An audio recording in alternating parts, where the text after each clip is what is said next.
as they turn up Jake domestically. Interesting. So with the vetoes, 2 of the 3 maps that Dplus had in the pool for the lower final against Keenatrope, Border, of course, won that 7-5. Clubhouse, we didn't get to see it, which was the decider. Ultimately, it will be the decider again. So Nighthaven Labs comes in to this game, Rob. Now, this is where it gets a little bit intriguing with Nighthaven Labs. Dplus, Kia, and CAG have got good history on this map. You want to know the last 2 times they played it? These are the score lines. The last time was 3 days ago. They got 7-0'd. CAG 7-0 Dplus on this map. That was 3 days ago. 3 months ago, though, Dplus won it in an 8-6 barn burner. So which one are we going to get tonight? I can't imagine we're going to get a 7-0. You know what happened the last time a team in the APAC region got 7-0, played the same map again a couple days later? You remember which one it was? As in Bank, like literally 2 nights ago. Yep. Sure did. There's a good example. So I think Dplus will come back into this. And one thing the Brazilians do really well, their work prep, their attitude to responding to defeat, etc. Yep. 3 days ago, they got given the blueprint of how CAG want to play this map. Yep. They're not scared to go back and try it again. And then if all goes wrong, then they get to go to a map themselves in Border that they quite literally just played, just won, warmed up, and ready to go. Well, I can tell you right now, there is no better opportunity for Dplus Kia than right now. Coming into this match, they had an unbelievable lower bracket final against a team that is constantly on their heels, constantly nipping at them, trying to take a chunk out of what is the Dplus armor, and they held so strong. They looked so good. They denied, they deterred, and at this point in time, they're going to have to do one a hell of a lot better. This is the mountain that they must climb as we go to Dev and Pengu to decide who will be going to EWC. Thank you, Rob. So much on the line for both of these teams. At the very top of APAC North, there's only place for one to progress onto the international stage. CAG had to watch Dplus go to the Invitational without them. And then Dplus had to watch CAG go to Salt Lake City without them. And I have no doubt whatsoever that both of these teams will be desperate to go to the Esports World Cup in Paris. Pengu, do you have an inkling either way? Of course, coming into today, I think most people would have said CAG by VARREL are the favorites, but after Dplus's performance earlier, it's potentially, there maybe a bit more of a chance here for the Brazilians. I actually would still favor CAG, but not necessarily by like, oh, they're gonna beat them 7-1, 7-2 fashion. But like, you know, like the 7-5, the 7-4 is maybe an occasional overtime in one of the 3 maps if we get to go the distance.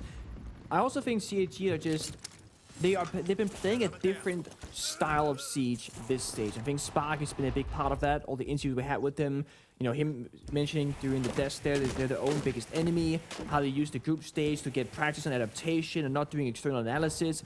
All of that has been leading to this very moment, their final challenge, Dplus Kia. And I think CT themselves were expecting that opponent from the very beginning, and they're well prepared. Shiri on an early kill to Levy. Levy, who was struggling earlier against Keenatrope in the exact same fashion, playing the smoke and dying early, way too many rounds to count. And he starts off the exact same way here against CAG. Especially in the late round with Anaton on that Monty. You don't want to be lacking your smoke. Dplus, we're not going to see fully the ramifications of that loss until the late round comes by. CAG, though, they don't need to over-accelerate, slowly take map control, make sure that they can breach a lot of the walls, somewhat impeded by the fact that this Bandit is brought to the table. Yeah. The Maverick. We spoke about this a while ago, how teams can bring out the Maverick, don't even ban the Kaid or Bandit, and just kind of get through it regardless. Now, they have banned one of those 2 operators because there's a hatch enablement for the basement. That's the Kaid, of course. But DDman has made quick work of the IT wall, the con wall as well here, now being cleared from any of the Bandit batteries from meeting. And this is CAG taking their sweet, sweet time for a good reason. They've already dealt with the smoke. That buys you a good 30 seconds on the clock with those Toxic Babes no longer being active in the round. Plus, you got a man advantage that also counts for something. So the number one thing with CAG is they just shouldn't throw this one away. And the best way to ensure you don't do that is to just take the time that you need to get the right pieces together. But as I say that, DD goes down on IT Breach from Nears. A great swing there to even back the score 4-4. Yeah, it feels a little bit like CAG didn't capitalize on that early advantage. They've been very slow. Okay, in theory. Oh, hello. That's a Montaigne. Nears has a great way of slowing him down, but Chibisu says, you're not going to escape without me getting my word in. And now CAG have completely pivoted. They're going for a Rafters take. They have full control, and this is the advantage of having Annie on that Montaigne. They just move forward. Good trade there. Force gets injured. It's worth it for CAG again. They got the Monty thing. Keep taking control. And there's no real plan to now. A single Lasif from Midi, who's now dead, leaving just Moose in 1v3. But no, as I said, he goes down as well. CAG, they don't plan. They don't go for that passive play of win the round. They swing out with confidence and take their first round. Yeah, wow. Very fast pivot there from CAG. Credit to Dplus fighting back after losing the opening kill, but to be honest, I didn't know where CAG were going for their push for a lot of that round. They just pivoted out of nowhere. They're like, all right, let's take Rafters. Anaton jumps in. Easy peasy. Bada bing, bada boom. Round is theirs. Dplus immediately say, okay, not ideal. Let's change things up. Go to the control room bomb site. Usually a tertiary for most teams. It's always a bit of a gamble here for Dplus. Like when you're playing against CAG by VARREL, do you get rid of the Monty? Yes or no? It's kind of like we talk about against Weibo when we casted them yesterday, Penguin. Yeah. You kind of said you just have to ban that Montaigne against Speakeasy. Do you feel the same way against Anaton when he's so happy to pivot onto literally any other shield? Oh. This one is tougher. I do think if you're to rank all the one-off pocket strats, or pocket operators rather, from CAG, I would rather say that the Clash might be a must ban. I think that's where it gets very tricky to go up against Anaton. Monty is probably going to be second or third in that priority list. It's definitely a case of the map. When you play Nighthaven, I think Monty is very high in value. When you're playing a map like Clubhouse, I think Monty can also be very high in value. But then there are also certain maps where maybe it's not going to be the end of the world if you leave it open, like, let's say, a lair, perhaps. Yeah. So, depends. But they left it open, like you said. But even if they would have banned that away, you got the Blackbeard, you got the Blitz, you got everything else, James. And that's the thing about Anaton. He is a huge kind of flex player. The Ying, the Glass, all the sorts of shields. He does not care what you're going to ban away. He's going to just play whatever you leave open. Yeah, it's one of the scariest things about Anaton. His ability to change things up, and his not biceps. just yeah. And his quads, man. Have you seen those quads? Bro could probably squat Blackbeard and Montaigne at the same time. He squats insane amounts of weight. I'm just gonna look up his new PR that he said right before they played Dplus last time. I got it right here. 230 kilogram squat, personal best the day before they beat D1 Kia last time. Jesus. Guy's a machine. That's you and I combined and more. Yeah. And almost double it. Yeah. Wow, that's insane from him. We need to see some Anaton gym content at some point. Yeah. Maybe Down for that. at a future event. We'll see. Nice early pick, though, from Niz with the Reaper. And Chibi goes down. It's funny. Oh, okay. Reaper's just in the building, and he's found a double. Yeah. Wow. I don't know how Dplus managed to let him slip inside. Of course, he's playing that Solid Snake. He can take a lot of ground for free, but yeah, big problem there for Dplus. Losing their pulse while he had his scanner on, and then losing Midi, who was pushing for that refrag. And popping all the smokes, maybe a bit of panic here, fearing that the push is going to come, but CG are just flipping the script, going for a full rotate bomb site window. They can scan from the outside, and if it's clear, they could just jump on in. He goes for it, and DD will fall. Muzi takes him down. Anaton tempted to go for a plant, but he sees two players. Needs to protect his feet, so he looks down. But guess what? Zaka able to make sure that Muzi will go down. Plant needs to be denied here as Levy marches on close. My God, he gets very close. Anaton takes the fight with the shield on his back. This is so messy. From Dplus, Kia falls as the last one. Completely picked apart. Shuri, phenomenal round with that Solid Snake. Anaton on the Blackbeard. They are a devilish duo, and CAG by VARREL seem in lockstep with each other. Such a well-played 3 versus 2. I know, like, on paper, that looks like such an easy round to win if you're CAG, but if you look at the player positions, it's actually very challenging. There's so much that can go wrong. The player who was a floor above the bombs with the verticality had a very limited amount of soft destruction, so it couldn't really watch all the angles. Anaton is planting with the Blackbeard shield, but very importantly, put the shield on his back first, so that you can hop off the defuse and go for a fight if you have to, which actually did net him a kill. Plus, the last players outside the window with almost no line of sight to help Anaton. It was pretty much any fighting alone, having to win this gunfight, and the guy in the vert could not risk dying by overcommitting to a swing. very well communicated by CAG, very good problem solving, and it started off with them recognizing, hey guys, we can just rotate over, use the solid snake scanner, and if it's clear, immediately jump on in. So really well done, good read. Dplus in the back foot, they bring out False now on the Clash. That's going to be their operator. That's going to be a huge counter, both to stop Shuri maybe for the gap finding downstairs, or wherever anything goes with the Monty that's currently being locked in.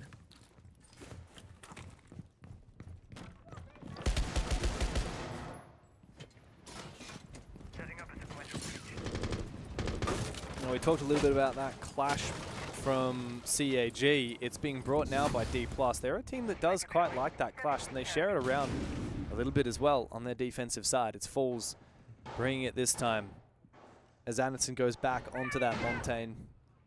Monty a little bit safer compared to the Blackbeard going against that Clash, but still the Clash a little bit of a hindrance regardless. Question for me is, how would CAG end up dealing with the Clash in the late round? The only real util they have to do so is that Nomad. Arguably that Sledge. It's not an interaction we see very often, but if you can hit the Clash with your Sledgehammer, you will knock her down. True. I don't know if I've ever seen that in pro play. I would love to. Oh, it's happened once. I've seen it. I'm not sure if I cast it, but I have witnessed it. It's quite a rarity.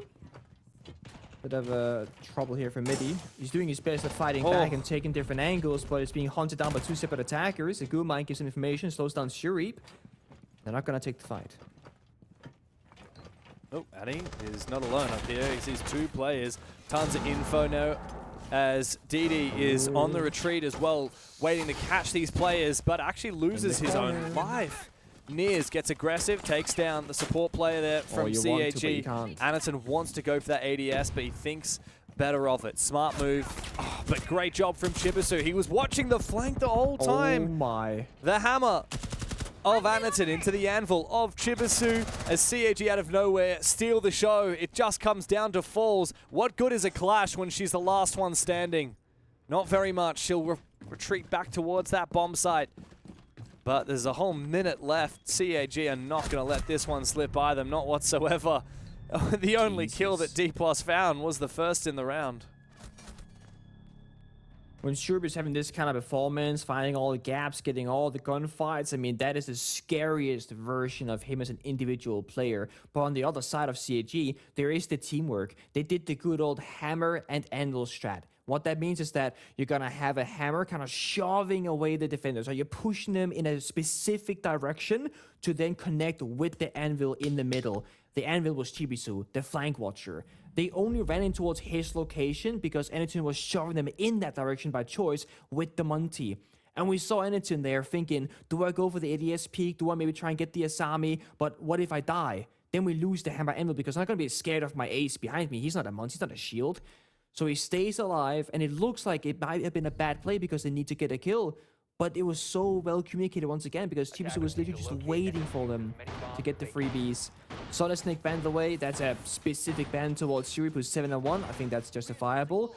And CAG banning out the Wamai to then enable maybe more utility now. Not just like a Capital, maybe a Glass, maybe a Ying, those kinds of operators. Because they love to bring them out, but only when the time is right.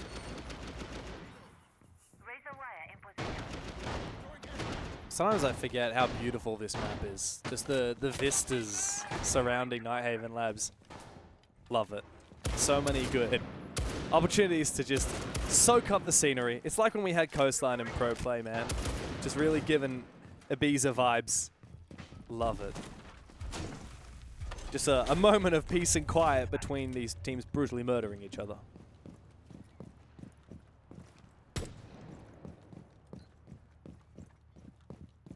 As we go back to the top floor now. Change any of the operators. Yeah, well, funnily enough, that's kind of where I was heading with that. Dplus going back to the top floor. Oh. After losing 3 rounds, we've had the operator bans come out, and Dplus are sadly, like, not really... I don't know. I'm just a bit scared for them. Like, this momentum is really starting to brew here for CAG. Ooh. Imagine you've been the one to hunt, and now you're getting hunted. Can you win on both sides of that coin? Drone being tossed out is risky, but I think Mitzi has an inkling that, they probably have a flank drone as well. It's so scary because if Mitty thinks that they know that he's down there, he could be fearing a flank happening. Again, he doesn't have almost any intel in the server. I don't think anybody can comfortably sit in the bomb site right now, checking all the default cameras and trying to help him with the information. And Dplus are playing so far back, they're popping the Goya canister without any pressure in the server. I think they're running this round completely blind on the defense. And he can just breach this wall with the Blackbeard. Easy as you like. Love seeing the Maverick brought out by DD. You just know Anaton knows exactly where every little piece of util is brought. They're doing such a good job of getting in there with their drones, calling out for that info. We're in a bit of a trap meta at the moment. Dplus trying to lean into that Fenrir, but somewhat nullified. Anaton just as scary with that Blackbeard as he is with the Monty. You know what else is scary? Is seeing Shurip on the Sophia down below. He wants to find those 3 big booms. He's actually very close to Niers. Right there. Oh, he didn't quite have the info, unfortunately for him. But Niers hears those explosions and thinks, oh crap, I didn't realize I was vulnerable to that. And Shurip actually finds a kill down below onto Midi regardless. Trying to flank him. There is a world where Shurip actually went for the big booms, wanting Midi to go for the flank push because a different team was holding cam for him. Not entirely certain. Now they got 50 seconds and a Blackbeard on Anaton here on Aqua, looking for that spearhead of a backstab. Musitek Saka down elsewhere on the ace, not the end of the world. But Levy is stalling out the round here and slowing down the push from CAG.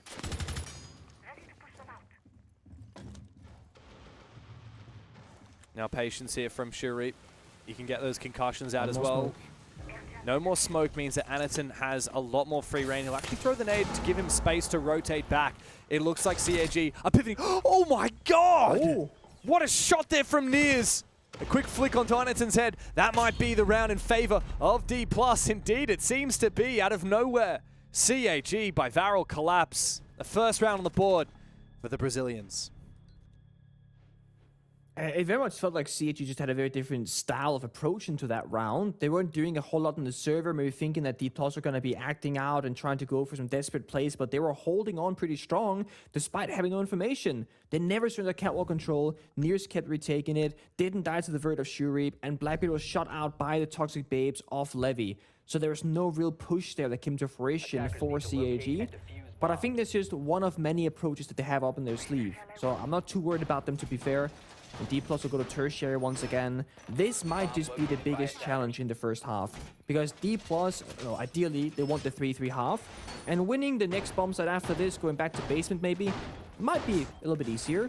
But the tertiary can often be tricky for the defense. I mean, you look at the current defending lineup, they're just trying to make the fighting a little bit easier. The Lesion Mines, the Thorn Traps, that's going to help you in the fights. The Smoke can stall out the plant, and the Solas can make you play vertically with more accurate information. So they're trying to say, hey, if CG are going to go for a plant rush, we sort of have that covered. If they go for the fighting of the room play upstairs, we sort of have that covered as well. They're not excellent in one particular area, but they're pretty decent across the board. But I see a Thatcher.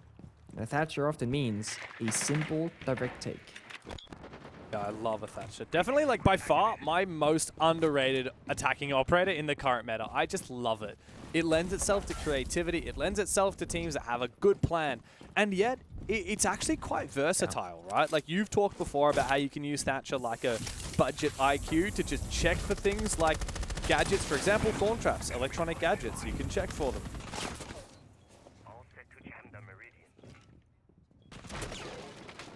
Also, just shout out Anaton. He's just doing what we know and love. He's playing a third different shield operator in 5 rounds. We might see a Fuse next round as well. It's completely possible with its basement. We'll keep our eyes peeled for it. But Niers, looking to be the playmaker on the Solus in the middle of the building, can kind of scan where the blitz is going because you can constantly see the shield whenever you have that in your hands. You're gonna go Kako into with a grenade. I think this is the distraction play while they push Aqua instead. Yeah, they're just covering sound.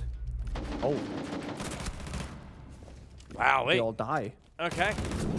Before you know it, Midi has just erupted. And CAG letting this half slip away from them. They were 3-0 up. Dplus looked very rough. But quickly, they get back into it, especially a big 3K for a Midi there. DD and Zaka should not be able to win this. Shotgun in close range from Niers. Great shot from DD. And he was on camera as well. Just maybe there's a chance. Technically winnable.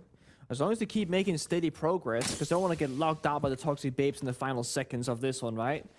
Right, for now, timer's completely fine. And they're taking out Solus. I can see where the plant is going down, so yes, super playable. Ideally, they find one more pick or just go for a rush plant. Yeah, hard to plant though when you have no control above the bomb site or below the bomb Oh, site. there was a small hole in the floor. Round is done. Yeah, nice little vert there from the defense. Levy looking happy, waiting for his fist bump as he gets it.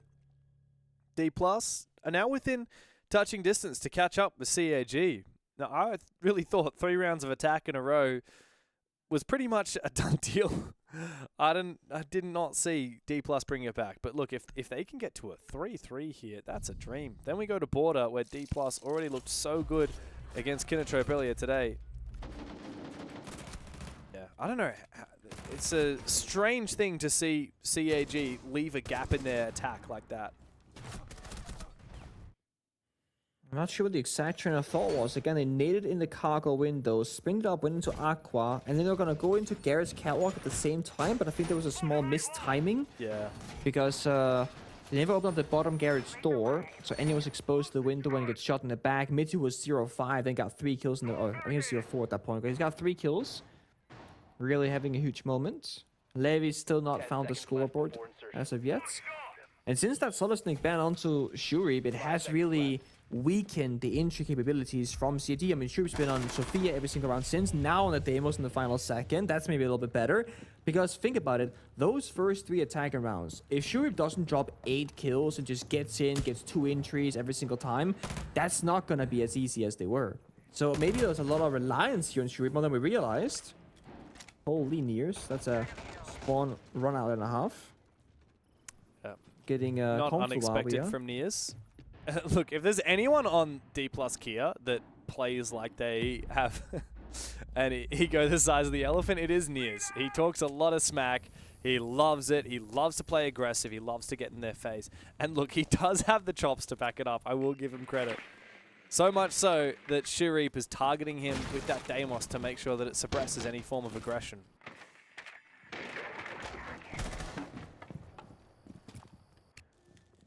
Got a fair bit of self-destruction here with the Bach. Makes quick work of the soft walls upstairs. And that's the difficulty of being a roamer. You don't have a ton of reinforcements to work with usually. So when you're up against an operator like a Sophia, a Bach, an Ash, that soft wall that gives you a little bit of cover gets popped immediately.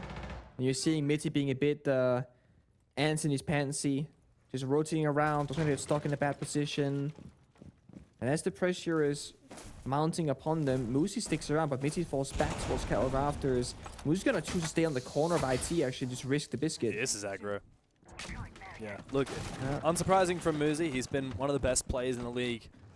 And certainly a standout since he joined Dplus after that 6 Invitational. But he is a long way from home, all the way on that top floor of IT. Dplus still roaming very aggressively. I think Nears is hoping he'll meet Anaton on that Blackbeard. But look, even if he does, I don't think the Oryx is going to be enough to take him down in a 1v1. Anaton is smarter than that. Hang on a second. Look at this from CAG. They're sending it. Doesn't seem to work, though. Zaka will find one. It's just Nears, though, who is one of the roamers. That means the side is still well fortified. Falls trapped in the corner, but Mitty wins his fight against Zaka. CAG struggling to sink their teeth into this bomb site, and there are still defenders off-site. With Moosey falling, that's one of the roamers. Maybe it is possible after all. Still one roamer upstairs, that's Levy, and now Mitty has fallen on the bomb site, leaving Falls to be the last line of defense for Dplus. He almost tried as well, plus a Blackbeard has to go for the knife, doesn't land it though, now he's in trouble. Oh, and he's goes injured for by his Hang on a teammate, second! and he dies too! Through the wall, I think that was, from Falls. Shurip goes down, now it's all up to DD Man, and he will go down! Big clutch up from Falls on the bomb site. Levy on the smoke up above. Dplus lock in a 3rd round at the end of the half. They're looking so much stronger, so much better than they did to begin with. We were a little bit worried for them. I was very worried. Yeah. I mean, 3 straight attacking rounds on laps. You don't see that. That's unprecedented. and then 3 straight defensive rounds gives them hope. And Yeah. honestly, even if it had got to 4-2 there at the end in favor of CAG, which it was almost looking like, credit to Falls and Dplus were able to hold on and obviously get what was a much needed round. Yep. I think if it had been a 4th attack for CAG, this map was just completely done, and I don't think the second half is going to change it. Even still, at 3-3, I prefer the position of CAG by VARREL going into that second half. I think for Dplus, they left their run just too late. You can't give up the first 3 rounds like that. They certainly did, and I think as well, one of the talking points that we had, actually it might have been in the best of 3 before this for CAG, was around their opening round conversion rate. They were absolutely honking in the very first round of nearly every map that they played throughout Stage 1. They've now gone in and locked that in, but now this is where things get a little bit tricky, right? CAG are not used to letting rounds slip round after round after round. In fact, I do have a statistic here, which I think is a really fantastic statistic. 78% of the rounds where they've lost the first 2 rounds, or they've just lost 2 rounds anywhere. The third round, 78% chance likely to actually win that, meaning that no teams can really get on a roll quick enough. They can't find momentum in a mental game. They can't get on a roll. And for me, right now, Dplus is bucking that trend, and they're starting to look more dangerous. Yeah, I mean, that's actually quite intriguing. I mean, again, you have to also factor external factors, which is the fact they're playing defense labs. So at some point, it has to kick in that they're going to get round win. Yep. And that happened as soon as they went back top floor round 4, and then the flow and effect that happened after that. I think that also getting rid of the solid snake probably helped. So Sure. you think about the opening 3 rounds, 3 round wins for CAG. Sharif playing the solid snake, 8-4 half. Well, you take that away from him. He doesn't have the radar anymore, and so a little bit less ability to, he had 2 opening kills in the first couple of rounds. Clearly, there is maybe a correlation there. Not completely, entirely on just that, but I would imagine had some kind of an impact. Also intriguing, it wasn't until the very last round that we actually got a close round between these 2 teams. I mean, every single round in the first 5 rounds was very one-sided for the most part, 3 and 4 alive. So we didn't really get to see any kind of clutches. So there was no clutches in the half. There was no plants in the half by CAG either, although it didn't really need to get any plants, certainly in the first 3 rounds, so dominant on the attack. And only 2 multi-kills too in Sharif and Midi. A strange way to kind of start the grand final, but I think right now, as I said, heading into this second half, much prefer the position of CAG by VARREL. Given the fact that they're going to be going in with a lot of confidence, I am curious to see what Dplus do with this momentum. I will be honest with you. Yes, I do agree CAG probably looking the more likely to close this out right now, but I don't... Look, me as a non-analytical kind of person, when it comes to momentum, when it comes to swinging like that, it is such a pivotal moment for Dplus to be able to take this, gain that momentum into the second half, and ensure that there is not a flat line per se, but there is consistency. And right now, they're looking pretty good for it. Pivotable, capable of turning on or as if on a pivot. Is that pivotable or pivot table? No, that's pivotable. Oh, okay, I read the pivot table right next to it. Oh, take it away from us, please. Get it away from us. Yeah, let's pivot straight away from that. Thank you very much, Rob and Jake. I think Jake is a little bit lost in the sauce after fumbling that 2v2 to you. Thank you. I don't know what's going on that couch, man. It's, you never know what you're going to get, and that's the beauty of the APL desk. That couch does things to a man. I can say that firsthand. But Hold up. I'm hearing a lot of voices in my head. Look, one thing I can... Are you hearing that too? No, I'm not actually. That's just you, man. Look, sometimes the insanity sets in. Okay, let me sort this. Look, I feel like this game has really delivered a lot more than the first 3 rounds promised. CAG looked like they were just going to dominate.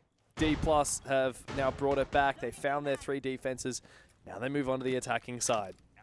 Now, we've seen them ban out... I'm so back. You're so back.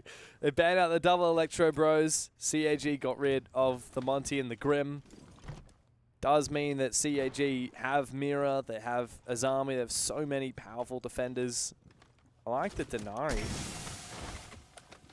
But Dplus are cooking something with I'm a big this fan. Glaz, though. I want to know what the idea is with Falls. I brought the Denari out in the 2v2 earlier, and while I did just get destroyed by a player in a gunfight, 3 of my laser tripwires did go off to slow him down for like 20 seconds combined. So oh my days, goodbye, Saka, goat. boom, boom, boom, from downstairs from Mitty. That's the new Sophia tech right there. There is no counterplay. You are not going to survive it. If they know where you are dead. Can I get 3 big booms in the chat? Ready, Pengu? Boom, boom, boom. Boom, boom, boom. Oh, man. That's my new favorite meme. Yeah, this is my new favorite meme ever since that Sophia buff. I'm loving it. I'm all here for it. It's very smart though. Like the way they did it was like Nears just walks on a BB and just pings the rotate and says, now, do it now. So no like drone needed, no reliance. C4 goes out, beautiful shotgun as well. DD, huge play. Brings CG back into the round. Oh my goat right there. DD aggro inside of electrical. Looking hungry for more. SMG-11 in hand. Falls goes down to GB. Levy, look mate, your team was looking rock solid at the start of this round. But now he's gone a little bit limp. 1v4, don't think it's going to happen with 45 seconds left. And DD, man, here to close it with one more big boom. There it is from DD. A little shake of the head. And a sip of whatever he's drinking.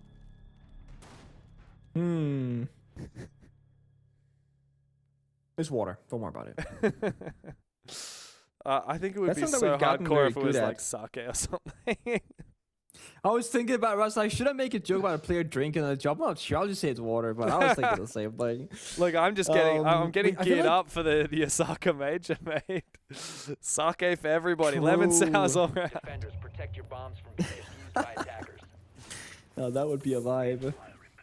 I'm not sure exactly what shifted, but obviously the conversation about the health and longevity in esports has been a very big talking point for, I don't know, let's say the last 5 years, give or take, right? People working out, eating healthier, drinking water. We're seeing a lot more hydration during the games across all the regions. We got the little nose breathing strips as well.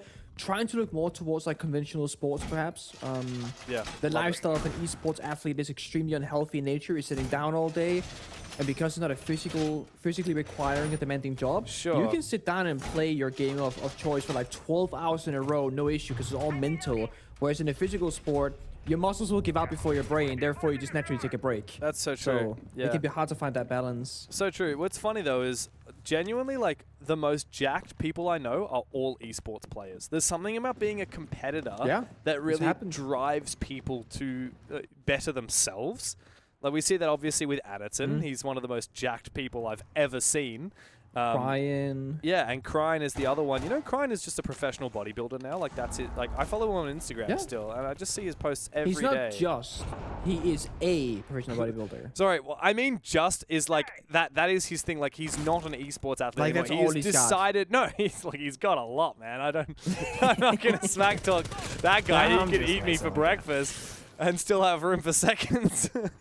But look, he is huge, man. He is like that is his thing, man. He owns it.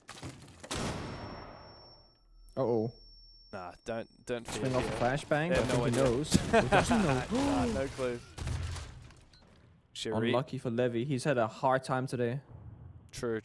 But look, Shuri, that's just the name of the game for him. 10 kills so far in these 8 rounds that we've played. Looks like they're coming out to play. Good info from the Solid Snake.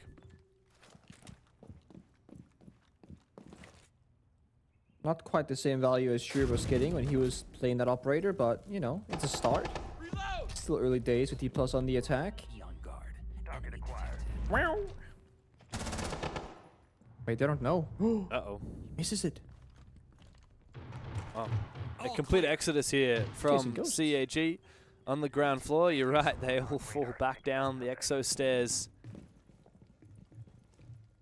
I don't know if Dplus have confirmation of that. Mitty was trying to get as much information as he could with the Solid Snake. I think it's safe to assume at this point that most of CAG has fallen back. But critically, the one operator that Dplus lost early was the vertical operator in the Ram. Hey, they double down. They got the buggy and the Rammy, so they can still do that destruction, but it will take a little bit more time, and Nears will be a bit more exposed to this 1C4 from Shuri. Boom. And if that C4 lands, lose all the verticality, it does do a little bit of damage, but the tiniest bit does not do any sort of real threat towards Nears. We're gonna try and fight back. Oh, Mind you, with this nice. fall breaking apart, like wall break from Mitty, there's less and less playable spots here from CAG. They're super limited in where they can play from. Yeah, this comes down to the fights now. But look at the way CAG have fallen all the way back deep, but they even have a castle barricade fortifying their position. Falls, tries to breach that castle now. Once he does so, that'll be another player exposed. It's now up to Zaka and Anaton. Somewhat separated as Dplus need to look for a plan. That Kiba barrier from Anaton might actually slow them down. There's no planned position, and the kill comes through for Annie. Oh. Trade from Mitty. It's now up to Zaka. He needs to take the 1v1 with Mitty, but the F2 serves him well. Big round for Dplus to tie the score back again. So close to talking like less than a second on the clock, and it was very smart there from Dplus because they had two players in that small hatch room where there was a Goyo fire and the keep a barrier, and Falls did not go first. Nears dropped the hatch behind him, and Nears walked in, tanked the bullets. Then you had the Solid Snake swing from the side and get the kill. And it's very important that that's the order of the sequence. Because if Falls goes first with the diffuser and he dies, even if they win the gunfight after, now they gotta turn around, sprint towards the diffuser, pick it up, and go for a plant. And there wasn't enough time on the clock to do so. So it's really well done there. Falls having the ego play in a correct sense, saying, I am too important to take the fight. Please, Nears, do it for me. Yeah, Dplus, credit to him. They really didn't have a lot of right to win that round after they lost the initial pick, after CAG wasted as much time as they did on that roam, but they very quickly converted it. And there's also, we get to see the value of having redundancy in your operator roles, right? Yeah, we had Ram, but we also had Buck, just in case one of those operators was too busy or gets picked off early, you have somebody else to help out with the vertical game. And if it wasn't for the verticality that round, Dplus wouldn't have won it. That's a very nice drone spot, by the way. Deep upstairs. Good info in the late round. Even the mid round when it comes to that roam clear. Bomb site is on the ground floor, control room. Which typically means you need to clear out the top floor and the basement below before you go for an execute.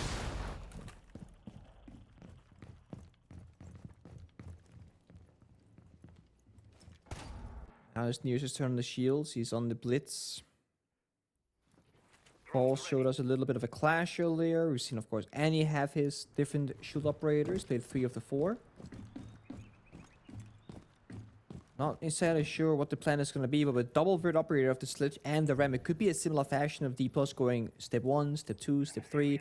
And that's going to start here with the top floor, trying to attack it. Oh, perfect read! He knew that the run was about to happen. It just stays there, takes down Sharib, the top fragger from CAG. Similar play now on the Aqua door, popped by the Ash Breach in charge. There's a Blitz walking on in, so you can't take the fight with Chibisu. You're just a Thorn with a shotgun. That's not going to be a winnable fight. There's a crossfire here at the bottom of the stairs, however. Nears will rotate back upstairs, grab that defuse off of his teammate. Exothermic charge for Vert.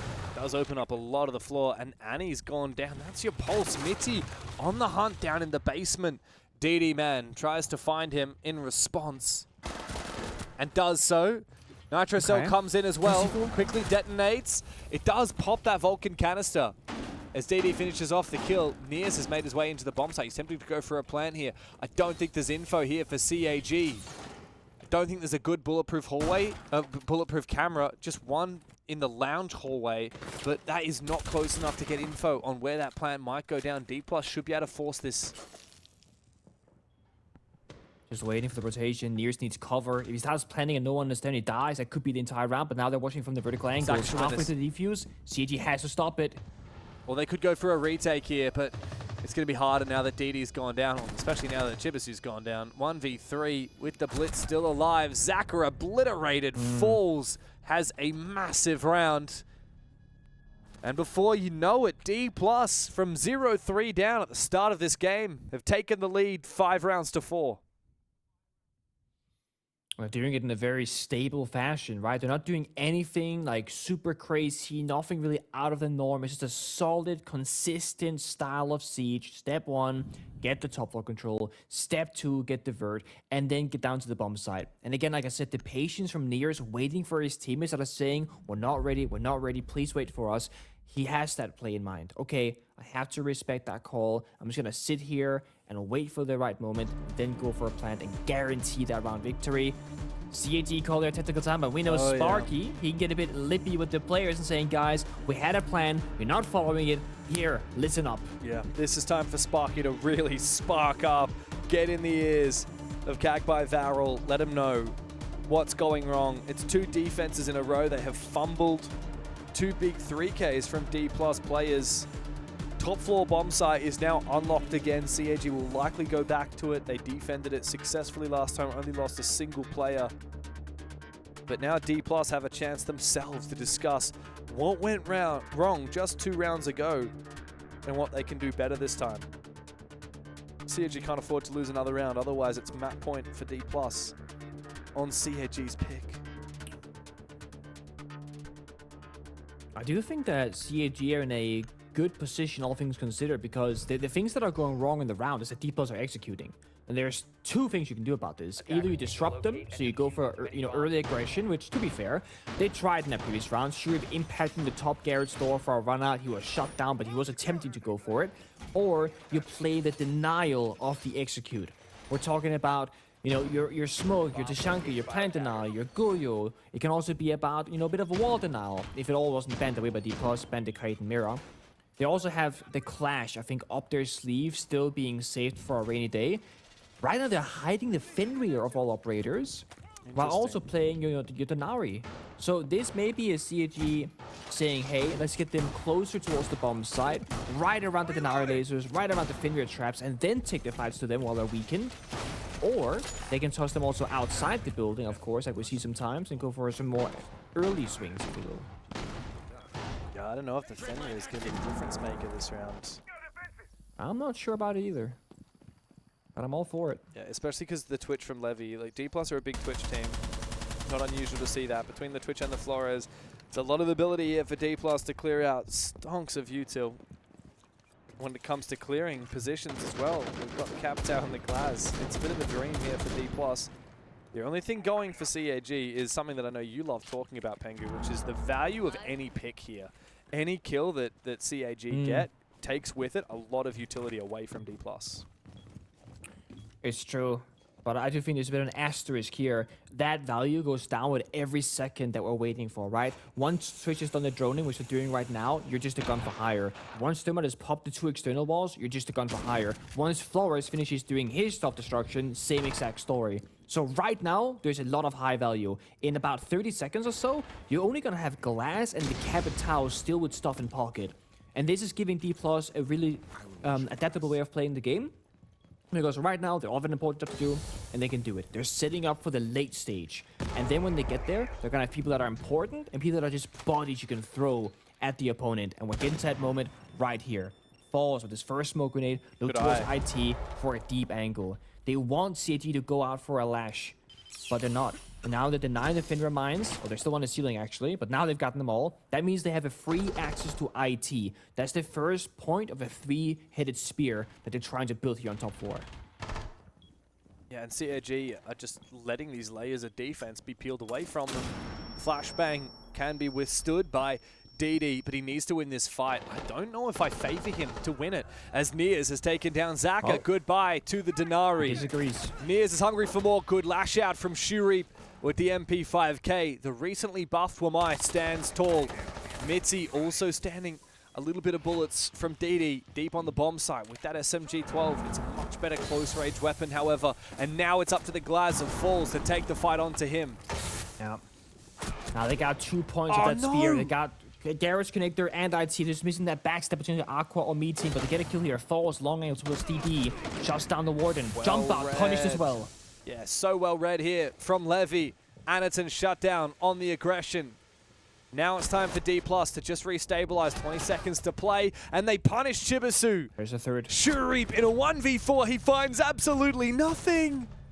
Dplus dominate after the CAG tactical timeout. It's 3 in a row from Dplus. Now 1 round away from taking the map pick of their opposition. And again, they win the round the exact same way. Step 1, step 2, step 3. And they get that triple spearhead, right? The first one is you get IT control. That's the glass. That's false. Also found the pick. Then they had the Capitao rotate to Cal Rafters to use his secondary heart breach to open up the Rafters wall for a deeper angle. That's the second point of the spear. And the third is what we see in the very end. It's gonna be the backstab from meeting / connector where Dplus dies right here to Mitty. When you have all those 3 areas in your control as an attacker, there is nowhere you can exist as a defender. Nothing is safe. You have no way to win it back into the round unless you're hitting a nasty shot. And this is CAG kind of giving the space up early, thinking that they can figure out the problem on the fly. I think CAG needs to take that strat book right now and put it down and start challenging Dplus. Because like you said, high value attack and operators. If you kill the Capitao, you kill the Thermite, you kill the glass before they use their primary gadgets fully, super high value pick. And CAG, they must realize by now how strong Dplus they've been at the execute in the late stage of a round. Don't let it go there. Lose or win the round in the first minute 30 seconds. I think you're right. You got to embrace that aggression. You've got to play disruptive, especially when Dplus is setting up for execute. Like, look at this. You've got Thermite and Flores to open up the walls and clear util on site, and then it's just free real estate for Blitz, Ying, and Glaz. It's the trifecta of smoke and flash ability. CAG are in for a world of pain if they don't take the fight to Dplus early. But I gotta be honest, Dplus have been pretty good at reading when CAG are going for these jump outs, for these aggressive peaks. They've been punishing a lot of them. Anderton died last round jumping out the electrical window. Now he's on the pulse. He's upstairs. He's going to be trying to call for these positions. But I don't know if he's going to be able to capitalize on much of it for actually going for kills. I feel like, you know, at best he might find a vertical C4 in the late round, by which point it'll be too late. Time to make a new Yeah, no really contest. Also, I gotta say, I actually love how Dplus have banned all the hard wall denial operators here on towards defense, and then just playing a very slow and steady game. We often see teams ban, you know, they ban the kite and playing too fast and dying early, but maybe the curse is real. I say how slow they've been playing, how disciplined, and Nears goes down to a C4. Great toss there from CAG. But they still got the glass and the blitz. They still got those power operators available. Yeah, I'm loving the way that Anderton is using that pulse. I said before, I don't know how he'll get a kill. He's not necessarily getting kills, he's just feeding info to the team. And now he can, from relative safety, continue saying, guys, it's okay, there's no one pushing IT. Or, there's one pushing IT. We see that smoke, it's probably the Glaz. We can just sit back, we don't need to challenge him.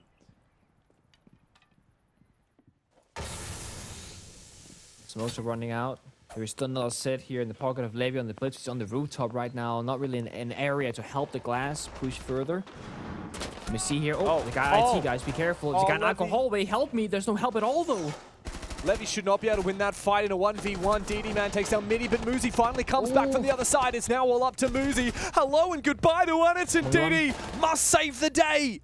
3 kills so far. As the former coach hits double digits, Muzi's got the defuse. Is there info? The CAG to feed to their teammate of DD Man. Plant going down. Does Muzi fake it? No. He commits to the bit. And now he's got the superior weaponry. And he's got the shots to match. Big kill for Muzi. A 1v2 clutch. And Dplus steal the show on Nighthaven Labs. They take CAG's map pick and are now just 1 map away from the Esports World Cup.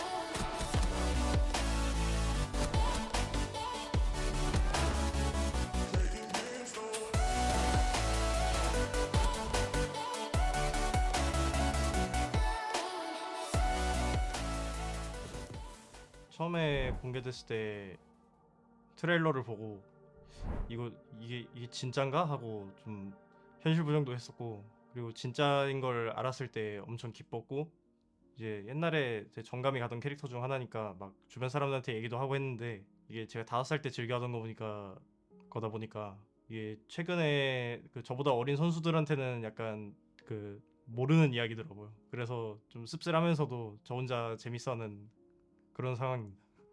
지금 팀은 살짝 자유로운 분위기가 좀 더 강한 것 같고요. 제 역할도 뭐 그냥 OP 캐릭터? 좋은 캐릭터 그냥 아무거나 골라서 하는 거고, 지금 팀의 분위기가 뭐 서로 훨씬 친하기도 하고, 이제 언어도 한국어로 소통해서 편하기도 하고, 환경 자체는 좋은 것 같아요. 사실상 형 역할을 하는 건 저희 지금 헤드코치 맡고 있는 동욱이 하고 있고요. 그 저보다 나이 높은 선수는 이제 데믹, 저는 아직 24이라 한 중간 정도인 것 같아요 지금. 클라우드9과 비교를 하면 지금 많이 메타도 바뀌고 시대도 변하고 해서 뭐 그때는 되게 체계적이고 살짝 딱딱한 느낌으로 우직하게 이긴다고 하면, 지금은 약간 자유자재한 플레이 스타일이라 픽도 자유자재로 바꾸고, 전 팀에 있을 때는 많이 했었던 것 같은데 뭐 이번 팀에는 다 그래도 경력 있고 다 게임 이해도 높은 멤버들이라서 뭐 다 알아서 잘해가지고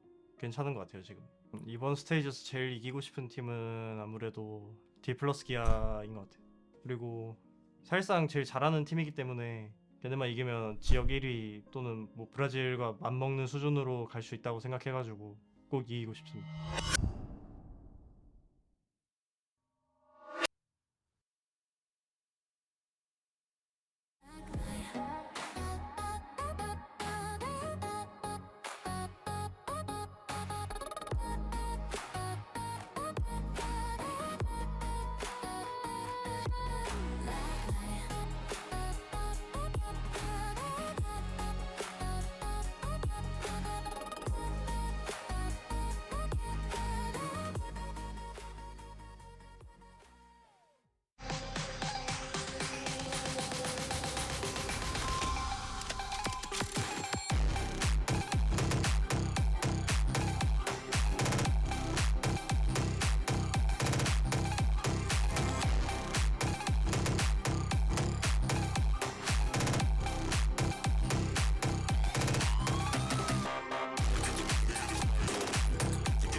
God damn, the warm-up is real. That buff. There's no two ways about it. They looked undeniable there, James. CAG they were like headless Remember chicken. what happened in the first 3 rounds, by the way? Yeah. CAG wiped the floor with Dplus. Out of nowhere, Dplus straight back to it.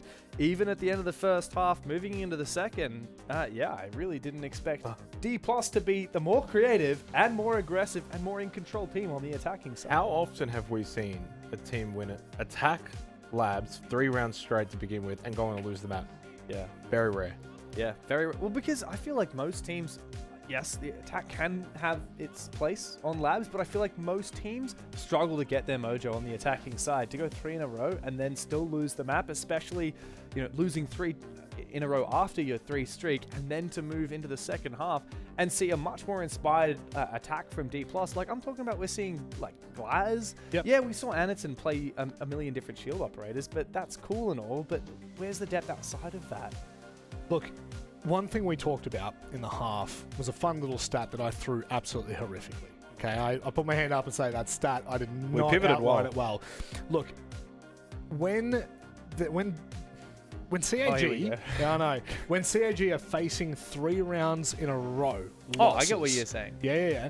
But specifically against Dplus Kia, they win 80% of their rounds on that 3rd round where they're losing. So if they win 2 in a row, they're going to win 3 in a row, is what you're telling me. No. If they lost 2, if they lose 2, they're going to lose the 3rd one. No, they're going to win the 3rd one 80% of the time. Guess what?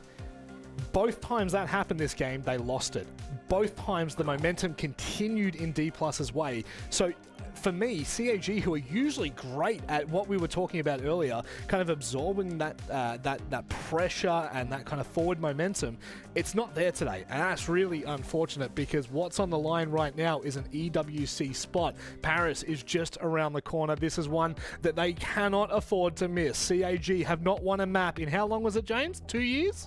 On the international stage, not since Rio, which is over a year ago. My God. Well, you know what? I say it's time for change. Dplus are going to Paris. Not just yet. We'll have to wait and see. R6S15 to 15% off at checkout.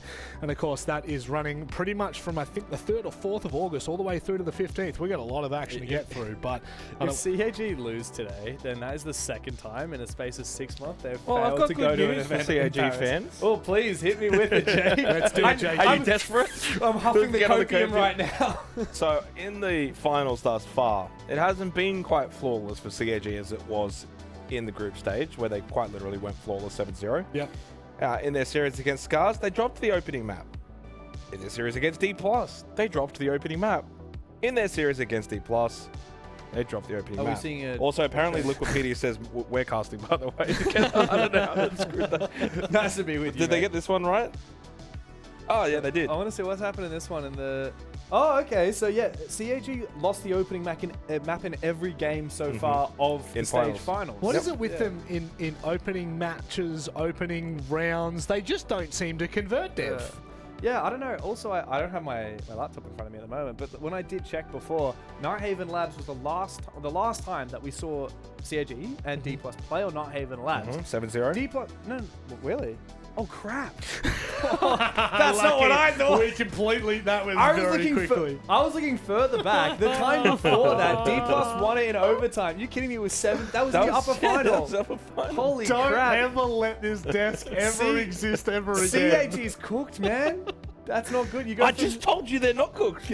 They No. dropped the opening maps. Yeah, And they've done it again. But they go from 7-0ing Dplus to losing it pretty convincingly. I'm a little bit worried for them. That is next one up is element I Border. left out, was that the maps they did lose, Rob, in those other 2 games were very close. Dplus were very good on border earlier today. They against were Kindred. phenomenal. And one I wanted to highlight as well quickly before we get into the game is Falls. What a day he's had, I said, because in the lower final, he was sensational. Yep. Sensational again on Labs. If we were to right now crown an MVP, I'm going Falls. And the thing is, James, as well, as you go for a walk, and you can answer me when you get to the desk, is Falls was statistically, Rob, the lowest rated player on Dplus coming into today. Yep. He's been their best player today. Huge turnaround. We spoke about it at the very beginning of the day.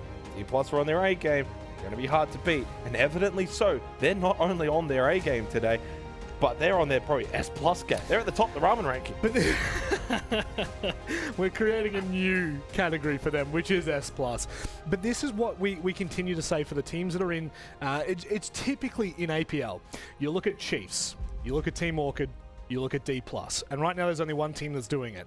You have to be on your very best, and not best behavior, best performance going into these matches, because at the top end of all of these regions sits quite a very strong, well-experienced roster. If you don't bring everything that you have to offer on that given day, you are going to fall short. And right now, it is actually CAG with their backs against the wall. But Jake, how many times in a row is it that they've lost the opening map? Twice. So this... Well, 3 now, actually, I guess. This could well and truly be, well, no, but they went on to win the last 2, so this could be third time lucky for Dplus. Well, third time unlucky for CAG. Well, let's hope it's not third time unlucky. I want to see a third map. I demand a third map. It is time for us to get into Border with an EWC spot on the line for Dplus Kia. Sounds like we're pretty split between us about which team is favored.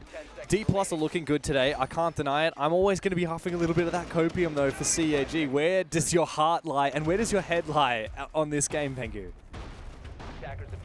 It's hard, man. It's, you know, I'm gonna get a peek behind the curtain, okay? I saw a Twitch chat message from production. Somebody, 73TR4, said, I feel bad for CAG, but DK seems to be better at winning international matches, so I hope DK goes to EWC, wins it, and increase the Osaka major slot for APAC North. Bro. I feel like that's the real win, because then they get 2 spots. Then DK qualifies now, but CAG will qualify then for a major in their home country. That will be a huge win. I think people forget that in order to increase the number of slots that your sub-region gets, you have to do better than the other sub-region. So in this case, whichever of these 2 teams from North goes through to the major, they'll have to do better at EWC than Weibo, EP, and Chiefs. And they have to do so much better that then the aggregates of the last couple of... Oh, bang! Oh, sorry. Yikes. The aggregate performance of that region over the last couple of events exceeds vastly both of the other sub-regions. Right now, APAC North is looking like the weakest of the 3 sub-regions. If you just look head-to-head between EP, Weibo, and whoever the best team out of this region is, I think that they would sit behind EP and Weibo at the moment. And it's up to CAG and Dplus to prove me wrong. Well, the fan in the Twitch chat did say win the whole event, and I feel like that would be outperforming the previous sub-regions and whatnot, but fair enough, fair Sure, I didn't say that. I am with you. I will agree that I do think APAC North is going to be the weaker of the sub-regions. I think Weibo is the strongest by far, and then I think it could be O second, maybe APAC North here third, but also domestic play versus international play is a whole different beast, and one thing that CAG actually have above any of those teams is they have more experience. Right, yes, they've had DD Man come in from coach to playing position, but the core of CAG has so much international experience and history over the last many years. Went to the Reload Grand Finals as well and got clapped by Furia. Not many teams get to get clapped by them in a Grand Final, but they are one of them. But, of course, that gives you a lot of experience. Then they did beat Wildcard in that semi-final, right? So, that's credit. Yeah. Credit where credit is due. When Wildcard won the Rise, CAG were there to stop them.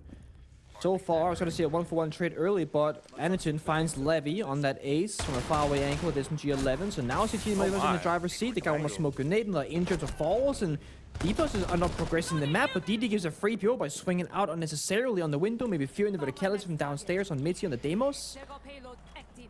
And here comes the Jago payload from Muzi. Wants to go deep. Anaton is going to tank the damage, and, well, he won't even get a chance to. He will fall. Chibisu quick to trade, thankfully, for CAG. Just up to midi now. 1v2 winnable, but not when Zaka is swinging him like that. Great start there from CAG. Recomposing after a rough Nighthaven Labs. Border defense, they're looking a lot more gun up.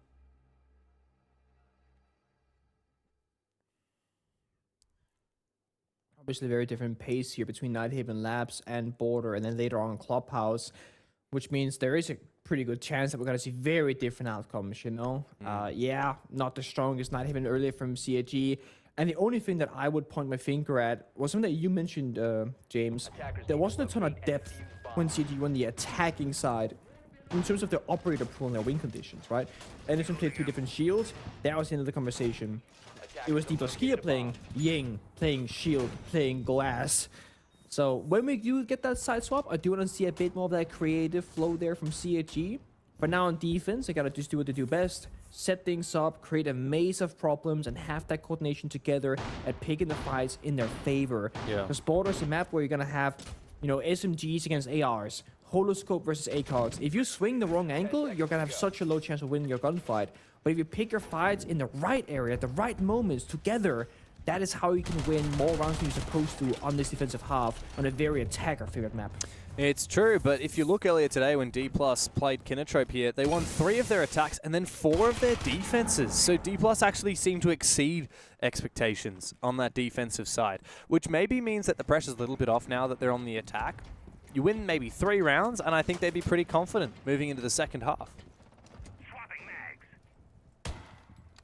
Look at this. Speaking of crazy swings, Zach with the LS Scorpion swinging the tower outside and spawn. That's a Noah. Nears with the move blitz right looking there. for that push. That is the Noah special. He was the king of CCTV, both at SI and at the EWC when they were victorious.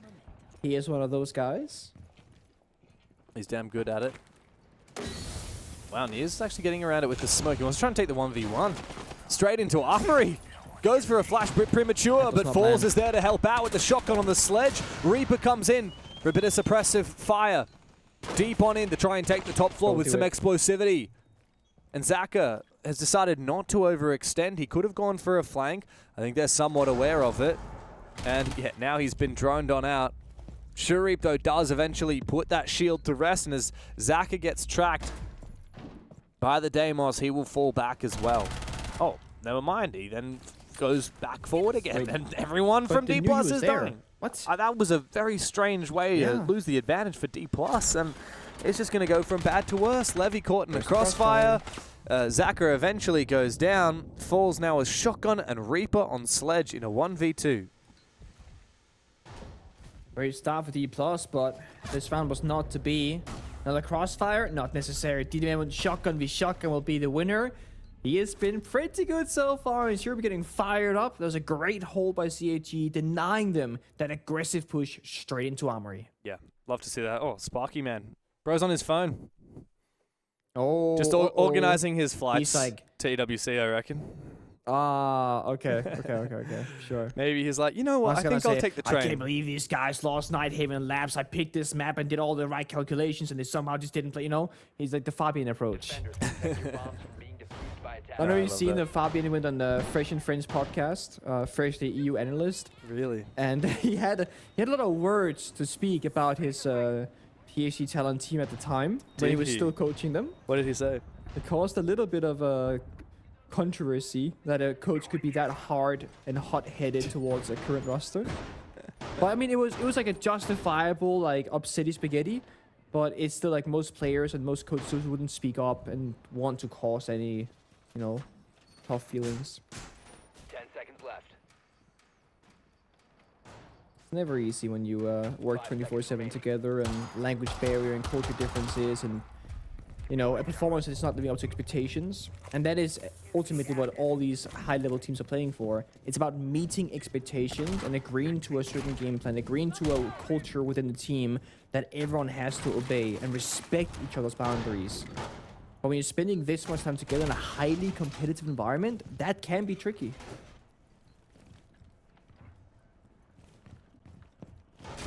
That's right. Team culture means everything, especially when things get dicey.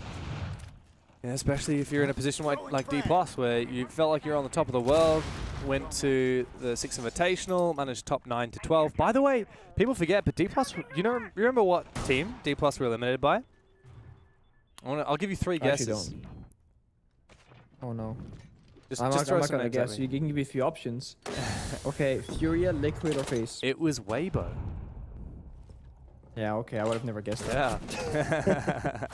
Look, Dplus looking to try and take Customs control. It's a 2-for-2 trade. But good operators from the defense that get shut down there. I could say good operators on both sides that get shut down. This is just classic border, an early skirmish from both sides. A 5v5 plant no longer possible. This will be a late and messy execute here from Dplus. But they're about to find there are a couple of players on that bomb site, preventing them from doing so. Ooh. Just trying to think about the playable spots here. I don't think this is so easy for CAG. You know, with the Demos tracker being active. With the, oh, What hold are up. you They still doing, got entered Muzi? upstairs, getting a complete freebie onto the Demos. That changes everything. Now they can stay beneath the verticality. Don't gotta worry about standing on top of a mute jammer. They are safe. Yes, they could be can call their phones, but they can just tank that, take the 40 damage, and live on. Yeah, plan's near impossible now here for Dplus. They don't need to contest upstairs to CAG. As you say, there's no verticality. Still, Levy does have some Jago payloads in pocket, but keep in mind that with the new patch, the cooldown is independent for every target. So he's now activated it for Anaton. Yeah. He could immediately activate it for Zaka and then Shurib, assuming he has scanned those operators. But he can't now spam Anaton after his phone has team been flash. picked up. Flashbang's coming. Oh, hello and goodbye! An absolutely nuclear C4 comes from way downtown. CAG are looking a lot better on border than they did on the first map. C4 piece, and yep, that's it. Very nicely done. CAG playing the peeling back strat while still having Anderson flanking up above to take down that Demos operator that could have been so instrumental at finding those few kills all down to the vert. Operator bends? Question mark. I don't actually know what I would go for here on either side. So let's see what they choose to go for. Valkyrie and Demos. Okay, Interesting. not bad. Yeah, Damos band's good. Yeah. Give CAG a bit more freedom. You can see they have a lot more confidence now. But will that be a little bit less now without the Valk? I don't know. They had information from Pulse in the first round. They only played Valk at round number 3. Yeah. Still got Solus up if they want to play that. You know, you can always run bulletproof cameras. Could even go for something crazy like an Echo if you feel like it. People forget, but, you know, you don't have to play Echo in that traditional way these days. You know, you've got so many Yokai drones. You just treat them like Valkyrie cameras. Put them around the map. If you never actually get a chance to go and use them and go for stuns, then that's fine. Just put them somewhere and then play like a Valkyrie. Go for a roam.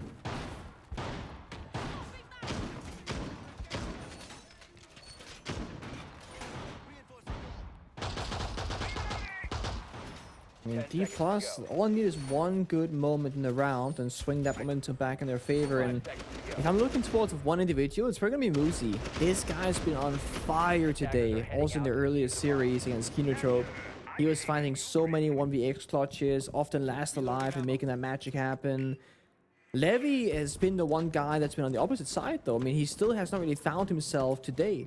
He had a very, very poor start against Kinotrope, had a pretty rough start to bank against CAG, and he's now 1-3 on border, and Dplus is a team. They're losing right now, down 0-3 in round score. But still, it has felt a bit like how much more can Levy's mental handle before it's going to be breaking point. The guy's not going to have much fun on the server for the last couple of hours, that's for damn sure.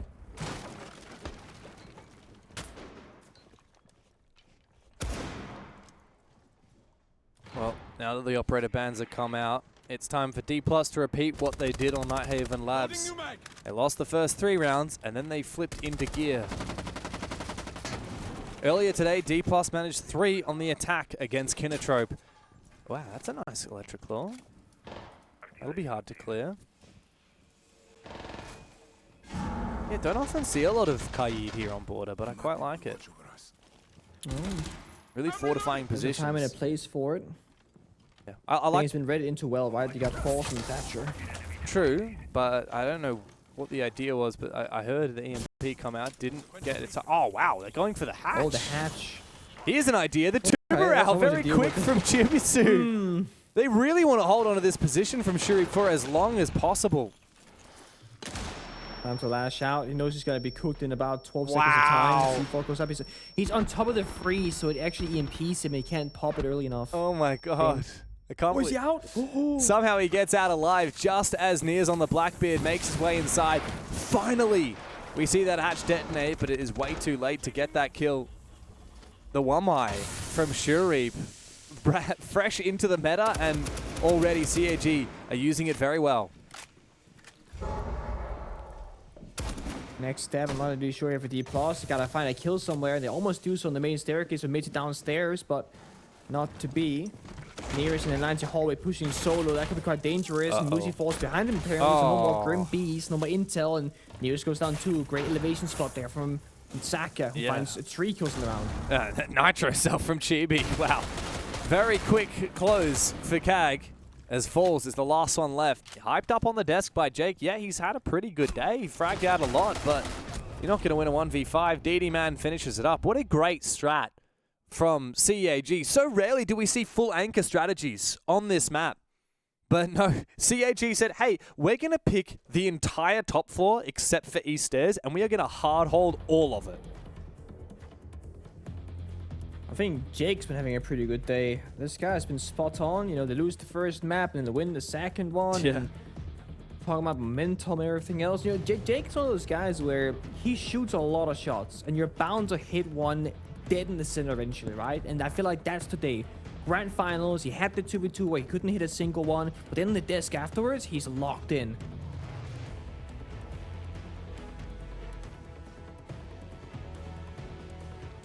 Time for Hell to get right in the ear of the Dplus core. You can see he's clearly got a few words to say. That's a couple of hand waves here, yeah. Ooh.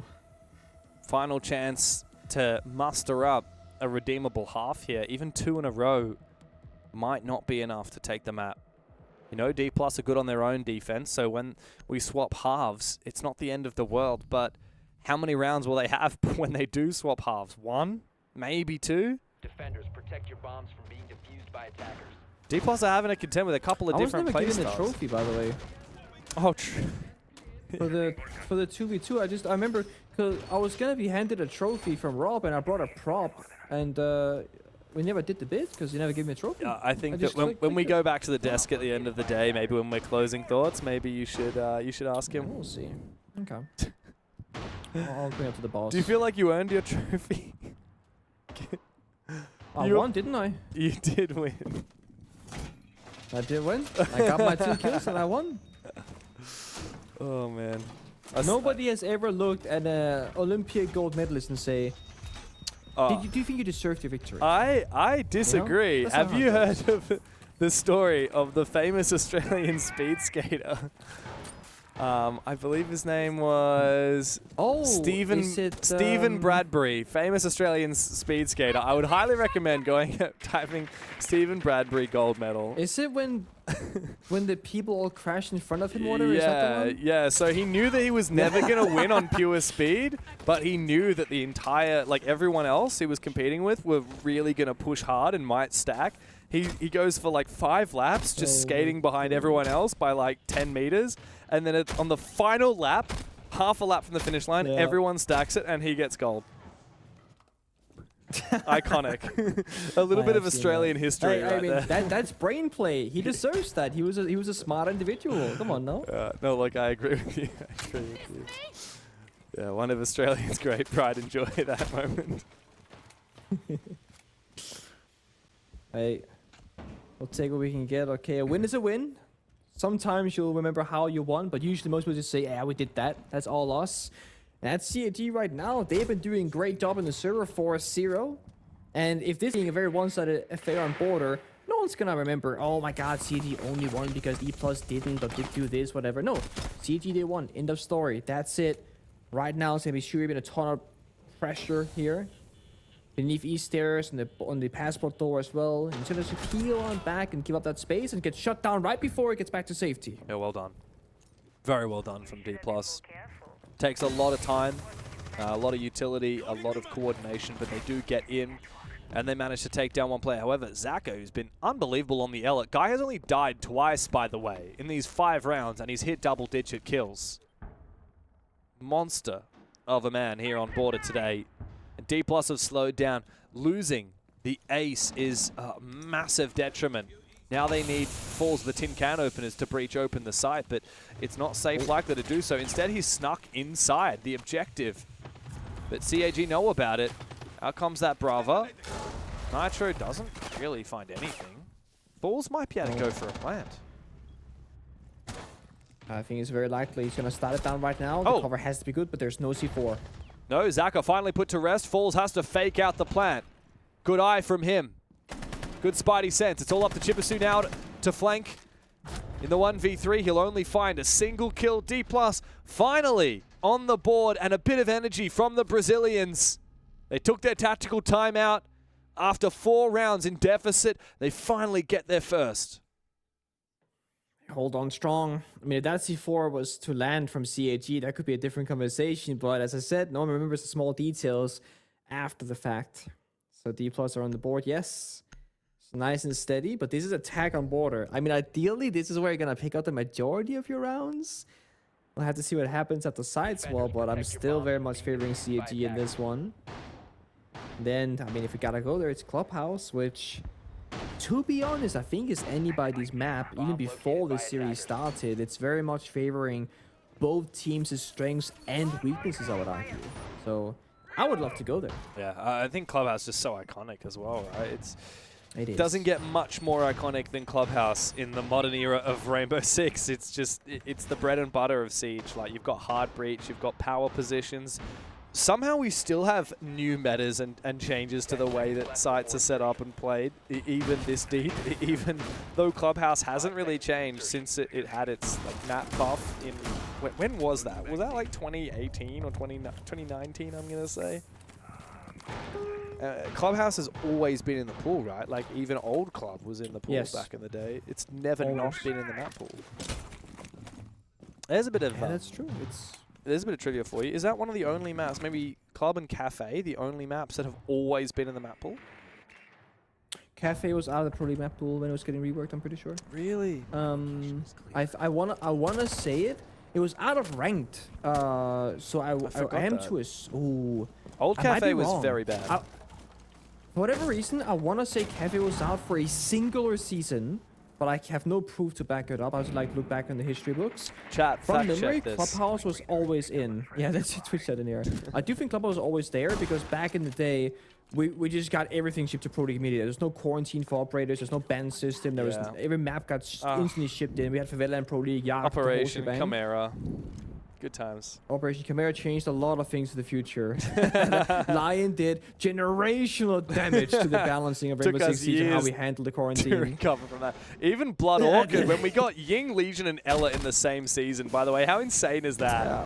Peak Legion, peak Ella, and peak Ying in the same bloody season.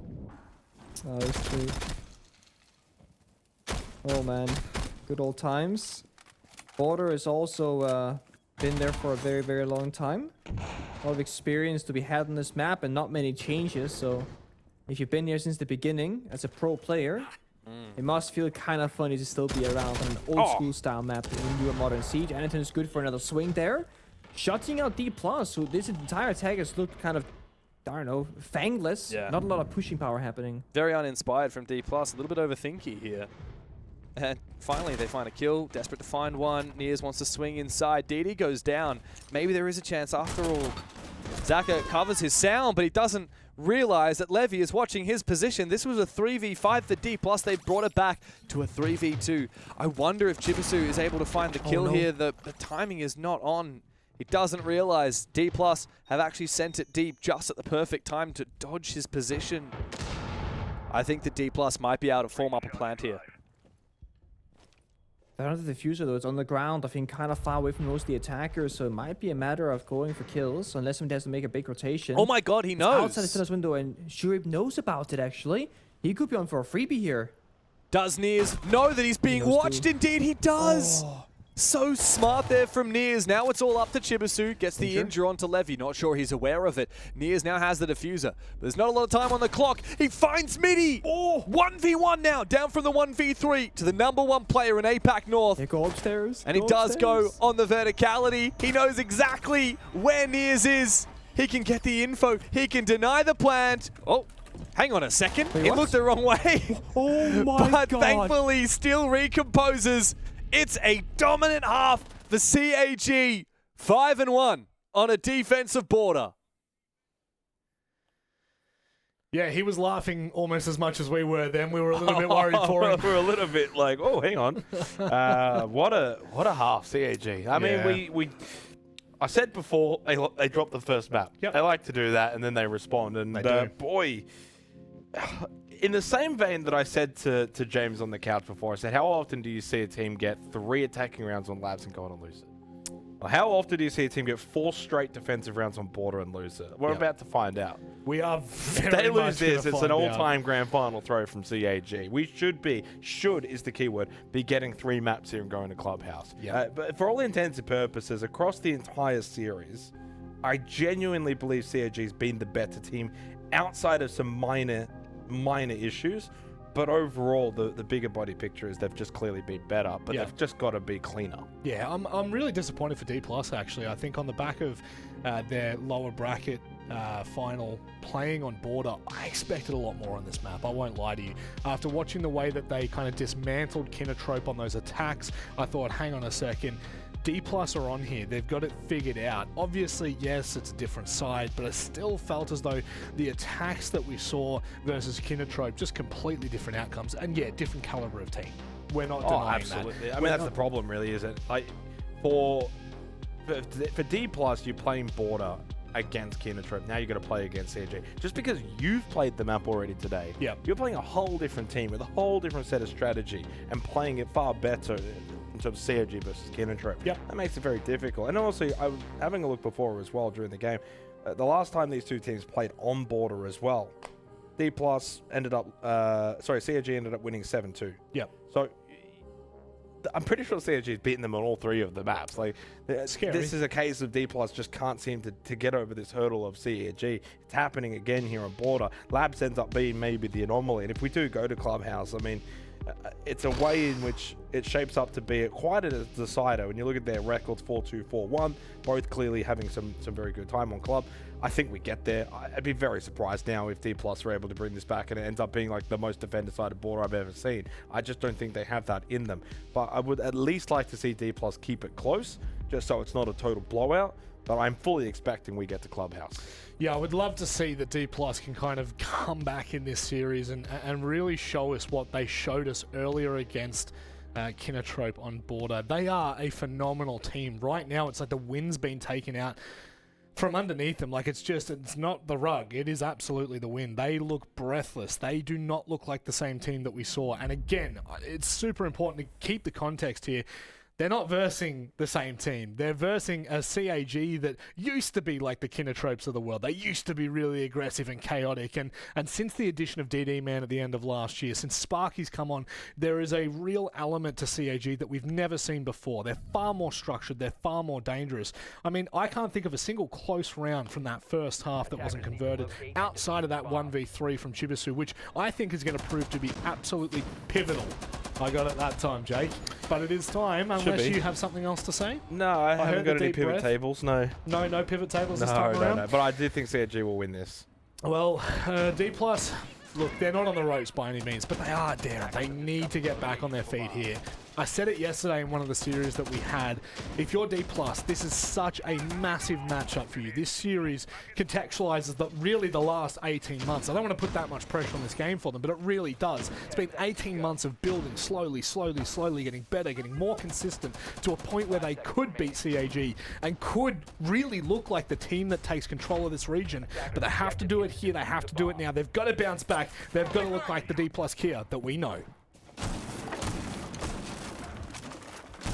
Indeed they do.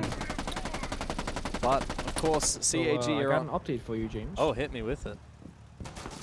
So, would you believe this? Sprabuni was in Twitch chat and said, yeah, Clubhouse is the only map to have always been in the competitive map pool. This guy is always watching, always listening, always got the views that to us. Thank you so much, Sprabuni. Bro knows what's up. But hey, that's a good vibe check from me, huh? I'm going to give myself a little pat on the back for that. What do you mean?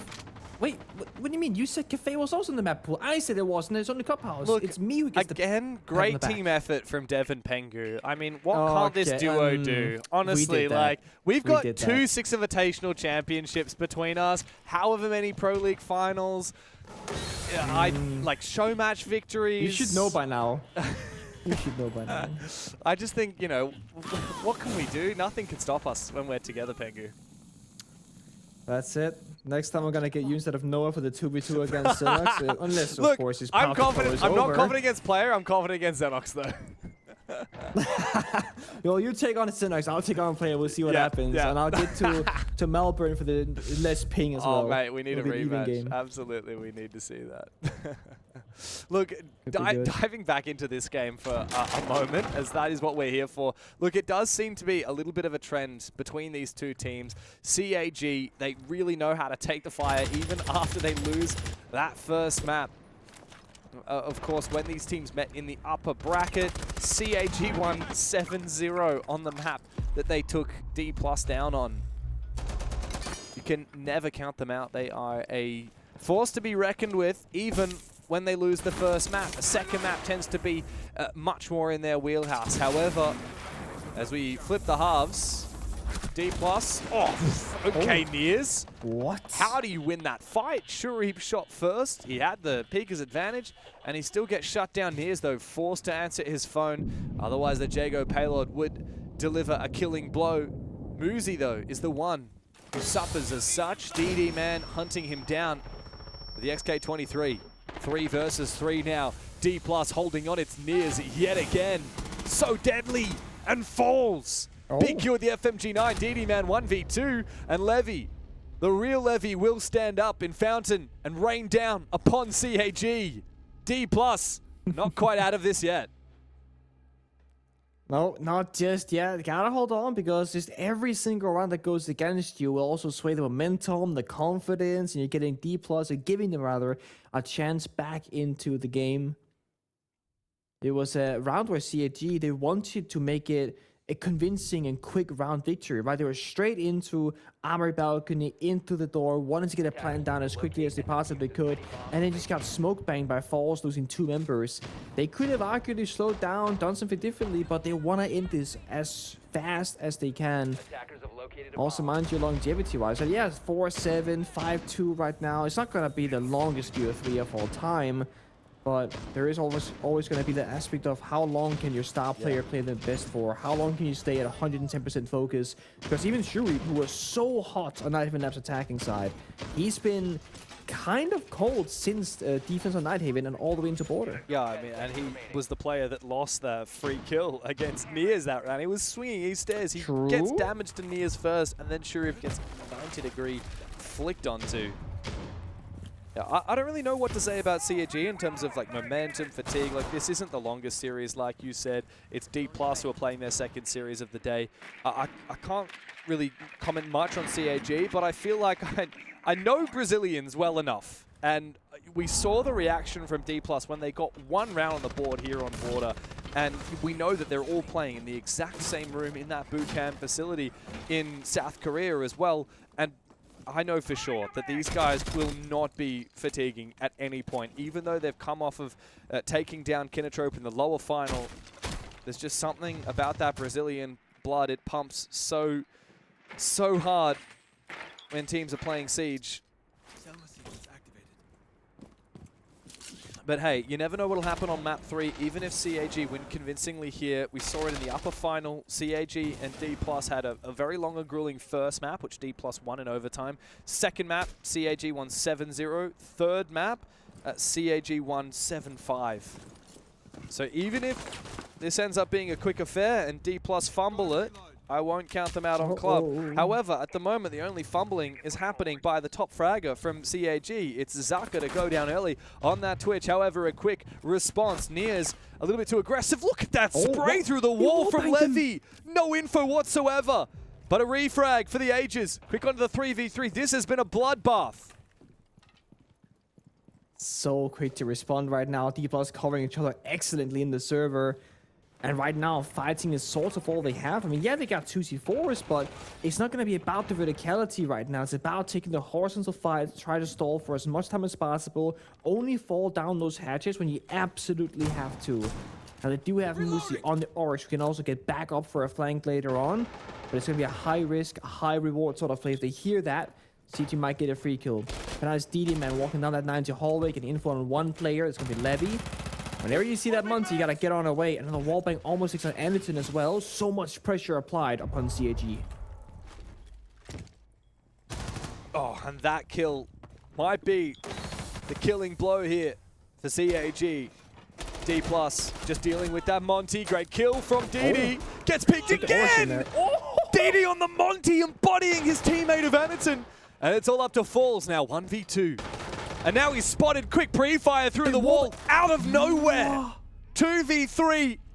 And it's a pop from DD and then a finish with the boot on the throat from Anaton. It's match point for CAG. What the hell?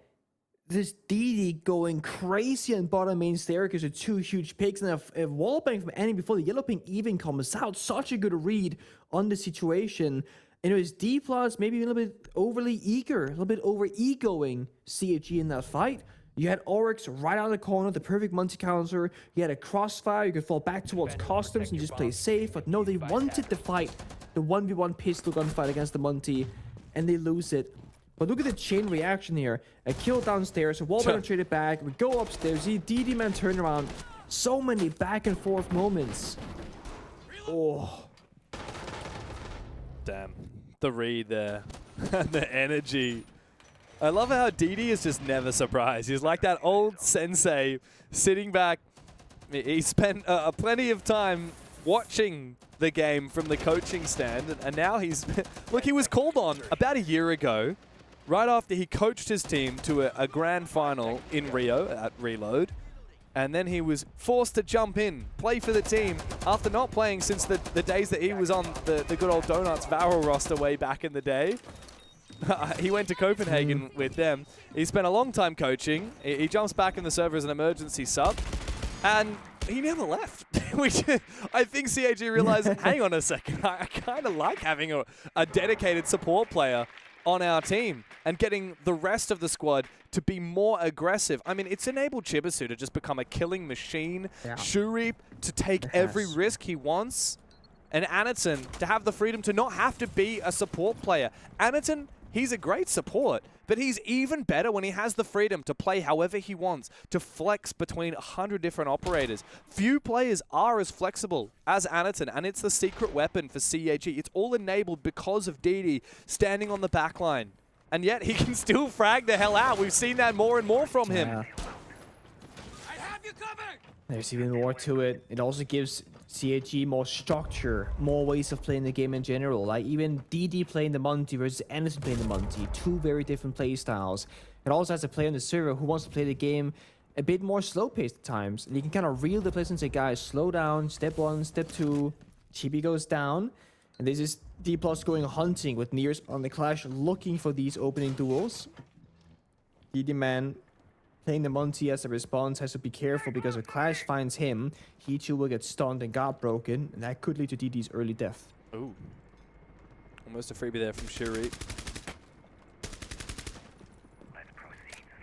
Yeah, a little bit too hot from Chibisu. I don't know how he got caught off guard by Midi, but now Dplus. Oh, they're just going to send it inside. Look at this. Shuri going deep. Surely going to find a freebie. He does take down Falls. Worried, though, because the Clash is coming his way. He needs to get out of dodge. Full reinforcements come to support. But with DD falling, yeah, it looks like CAG may be falling as well. Midi traded by Shuri. Maybe we're just having a Shuri round. If him and Zaka can piece this together, Defuse not been taken here. Problem is, how on earth do they deal with the Clash? No more nades there for Zaka. But if Shurip can come to support, ooh, Shurip almost finds Levy's head and does take down Nears. Way too aggressive from the Clash. He leaves his shield behind and gives Shurip a chance to find 4. Make it an ace. No. 1, 2, 3, 4, and make it 7 rounds for CAG. Wrap it up, boys. We're going to Clubhouse.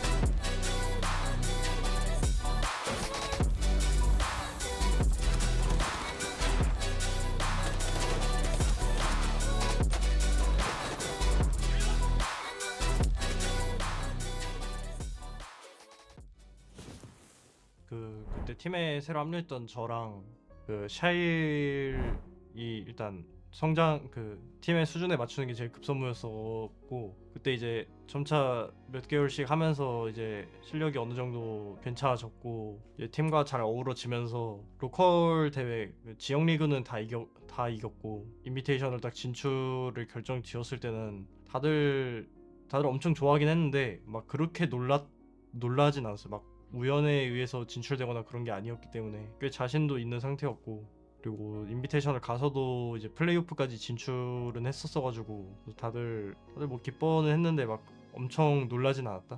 그런 것 같아. 인비테이셔널 그 파리에 도착해가지고 연습실에 가서 스크림을 하는데 이제 보통 아시아 같은 경우에는 티어 2, 티어 3까지 가면 이제 너무 실력의 차이가 많이 나거나 크게 도움이 되지 않는 경우가 많은데 일단 티어 2, 티어 3 스크림을 유럽에서 해봤는데 저희보다 잘하거나 너무 다들 잘하는 거예요. 그래가지고 일단 그게 처음에 놀랐고 그리고 이제 저희 반대 그룹 대회에서 이제 그 팀과도 스크림을 해봤는데 이게 딱 처음에 느꼈던 건 진짜 그 보이지 않는 벽이 있는 느낌이었고 그래서 되게 흥미롭고 재밌게 했던 것 같아요. 일단 플레이오프 진출했을 때 그때 이게 저희 손에 달린 문제가 아니었어가지고 그때 아마 BDS가 CAG를 이기면 저희가 진출을 하는 그런 상황이었던 걸로 기억을 하는데 그때 다들 모여가지고 그러니까 호텔 방 그 좁은 데에서 한 5-6명 모여가지고 다들 기도하면서 봤고 그리고 진출됐을 때 다들 막 소리 지르고 되게 좋아했었고 그리고 이제 플레이오프 당일날 이게 무대 메인 스테이지가 되게 멋지게 잘 꾸며져 있었거든요. 그래가지고 되게 설레는 마음으로 입장했던 것 같아요. 일단 스크림을 했을 때는 막 되게 갑갑하고 이길 수 있나 이런 생각이 들었는데 이게 저만 그런 걸 수도 있는데 대회만 들어가면 제가 뭐 하려던 것만 계속 잘하면 뭐 이길 수 있다 뭐 이런 느낌이 있었어가지고 생각보다 긴장 없이 대회 때는 잘 했던 것 같아요. 한국에 남아있는 막 친구나 가족이 다 지켜보고 있다고 열심히 하라고 막 응원해줬던 기억은 있는데 제가 애초에 제가 지금 리그가 어떻게 되고 있는지 설명을 잘 안 해줘가지고 아마 크게 막 엄청 뭐라 해야 될까 제가 잘 설명을 안 해준 것도 있고 해가지고 막 부모님이나 친한 친구 아니면은 그렇게 막 메시지가 오거나 그러진 않았던 것 같아요. 다들 엄청 고맙다고 생각하고 있고 뭐 솔직히 부모님 특히 부모님 같은 경우에는 게임 막 잘 모를 텐데 저 나온다고 계속 막 집에서 TV로 봐주고 하는 게 저한테 위안이 됐던 것 같아요. 일단 그룹 스테이지에서 플레이오프 간 거로도 되게 다들 기뻐했고 근데 이제 플레이오프 스테이지에서 첫 상대였던 메이커스였는데 그때 좀 이제 실력 차이를 많이 느끼게 됐고 이제 그걸 계기로 한국에 돌아와서 진짜 그 경험을 토대로 이것저것 연구하고 다들 더 열정이 많아진 모습이었어요. 제일 아쉬웠던 경기는 그룹 스테이지 때 그 다크제로 상대로 먼저 5점인가 따냈었나 그랬는데 이제 8대6으로 아마 졌었던 걸로 기억하는데 그 경기가 제일 아쉬웠고요. 특히 제가 조금 활약했던 경기이기도 해서 더 그렇게 생각이 드는 건지도 모르겠는데 그거랑 같은 그룹 스테이지 경기 때 G2랑 했었는데 제가 클러치 한번 못한 것도 아쉽다고 생각하고 있고 좋았던 기억은 아마 클럽하우스에서 7대4로 페이지를 한번 이겼었던 것 같아요. 그게 좋았던 기억.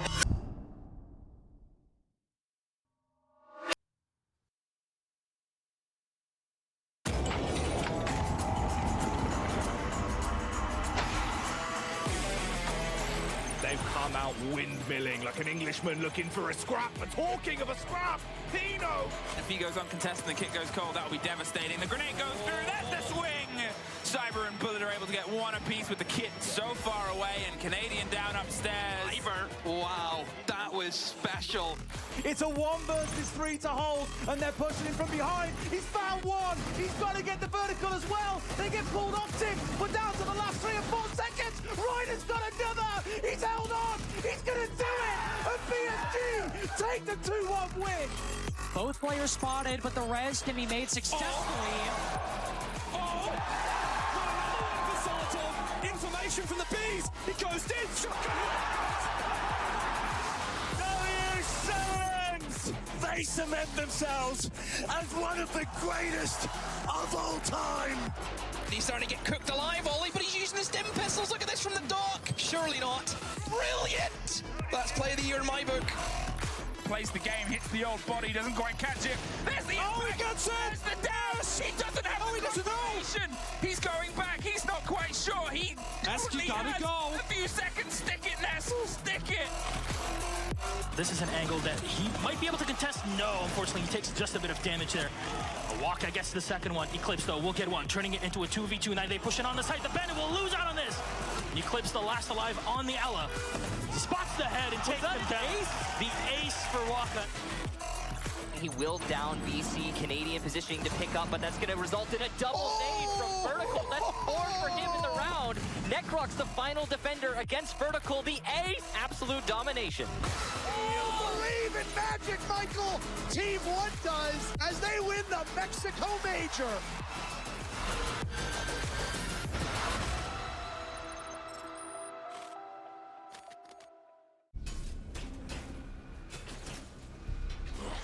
We're out of time.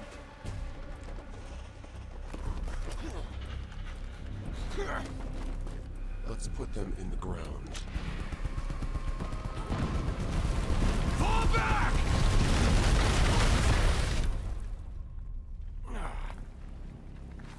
Team 1. Report. Alive and well stayed. We lost comms with the other team. They have their orders. We need to go for Nyx. Dokkaebi, be my eyes. Mute, cover her. On it. Hostile. Sending a payload.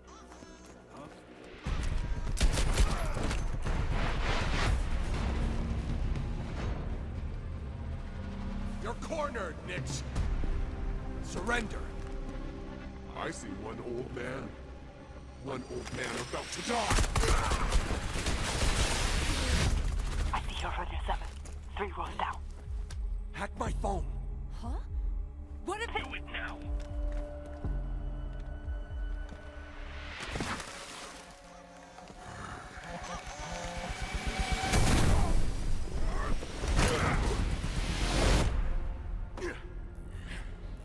Quick thinking there, Stig. We trusted each other, and it paid off. Rendezvous for extraction, Team 1.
Well, we kind of expected that, although the Jakes and Oxford Diddy is the one that actually Somebody expected called it. I hate to admit it. Someone called it. Pains me and to you know, see you being correct. The worst part is there was such a great storyline for Dplus. Can they be the ones to disrupt this?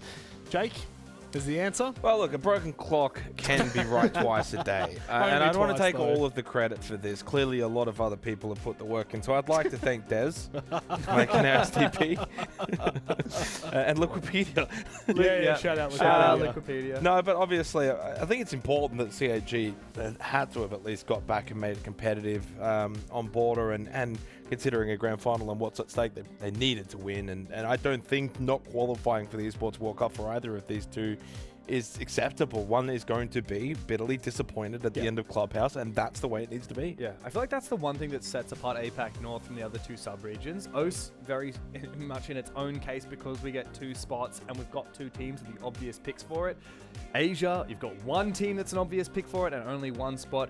In APAC North, even though we would have expected CAG to be that team to make it because they've been dominant with SLC, and also like, at the end of last year they were more dominant. Only 1 spot. Both of these teams have that expectation, right? Like, they do. Hate to say it, but we start talking like if Weibo, for example, didn't qualify for this, you'd probably be talking about roster changes. You'd be talking about why. Like if EP didn't make roster changes. Yeah, sure. But I mean, into the future, if either of these 2 teams, or one of them, isn't going to make it, right? And what does it mean for that team that doesn't make it? Like if CAG fails to make it, then they start sweating and thinking, okay, Osaka Major coming out, we better make it. They don't make that. Yeah, that's GG, they right? almost did a direct invite. These guys just got picked up by VARREL as well, like huge investment into the organization. On the flip side of that, Dplus, 9-12 position at 6 Invitational, great performance. Don't make it to Salt Lake City. If they don't make it for a second event in a row, it's the whole reason they're here.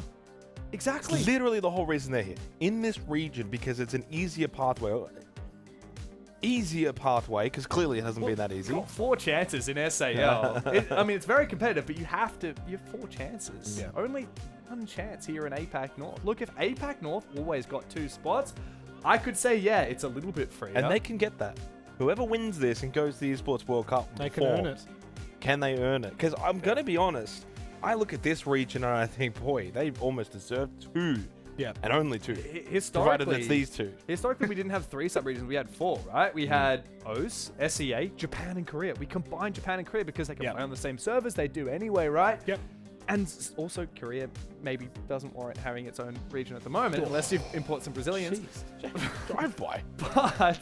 But once you combine them, right, you only give them 1 slot. Yeah, it does feel a little hard done by, especially with how good Kinotrope and Scars and even Furex to some degree. Whereas when you look at Asia, at least right now, as great as Daystar have been, Weibo's the 1 clear standout. Yeah. And then in OS, we've got the 2 slots, and there's the 2 teams that warrant it. Yeah. So really, APAC North is, and the beauty that we closed on this, 3rd final map, 2 teams that both need it, both deserve it, only one's going to get it. And that's the thing, like when you look at, when you compare it to OS right now, right?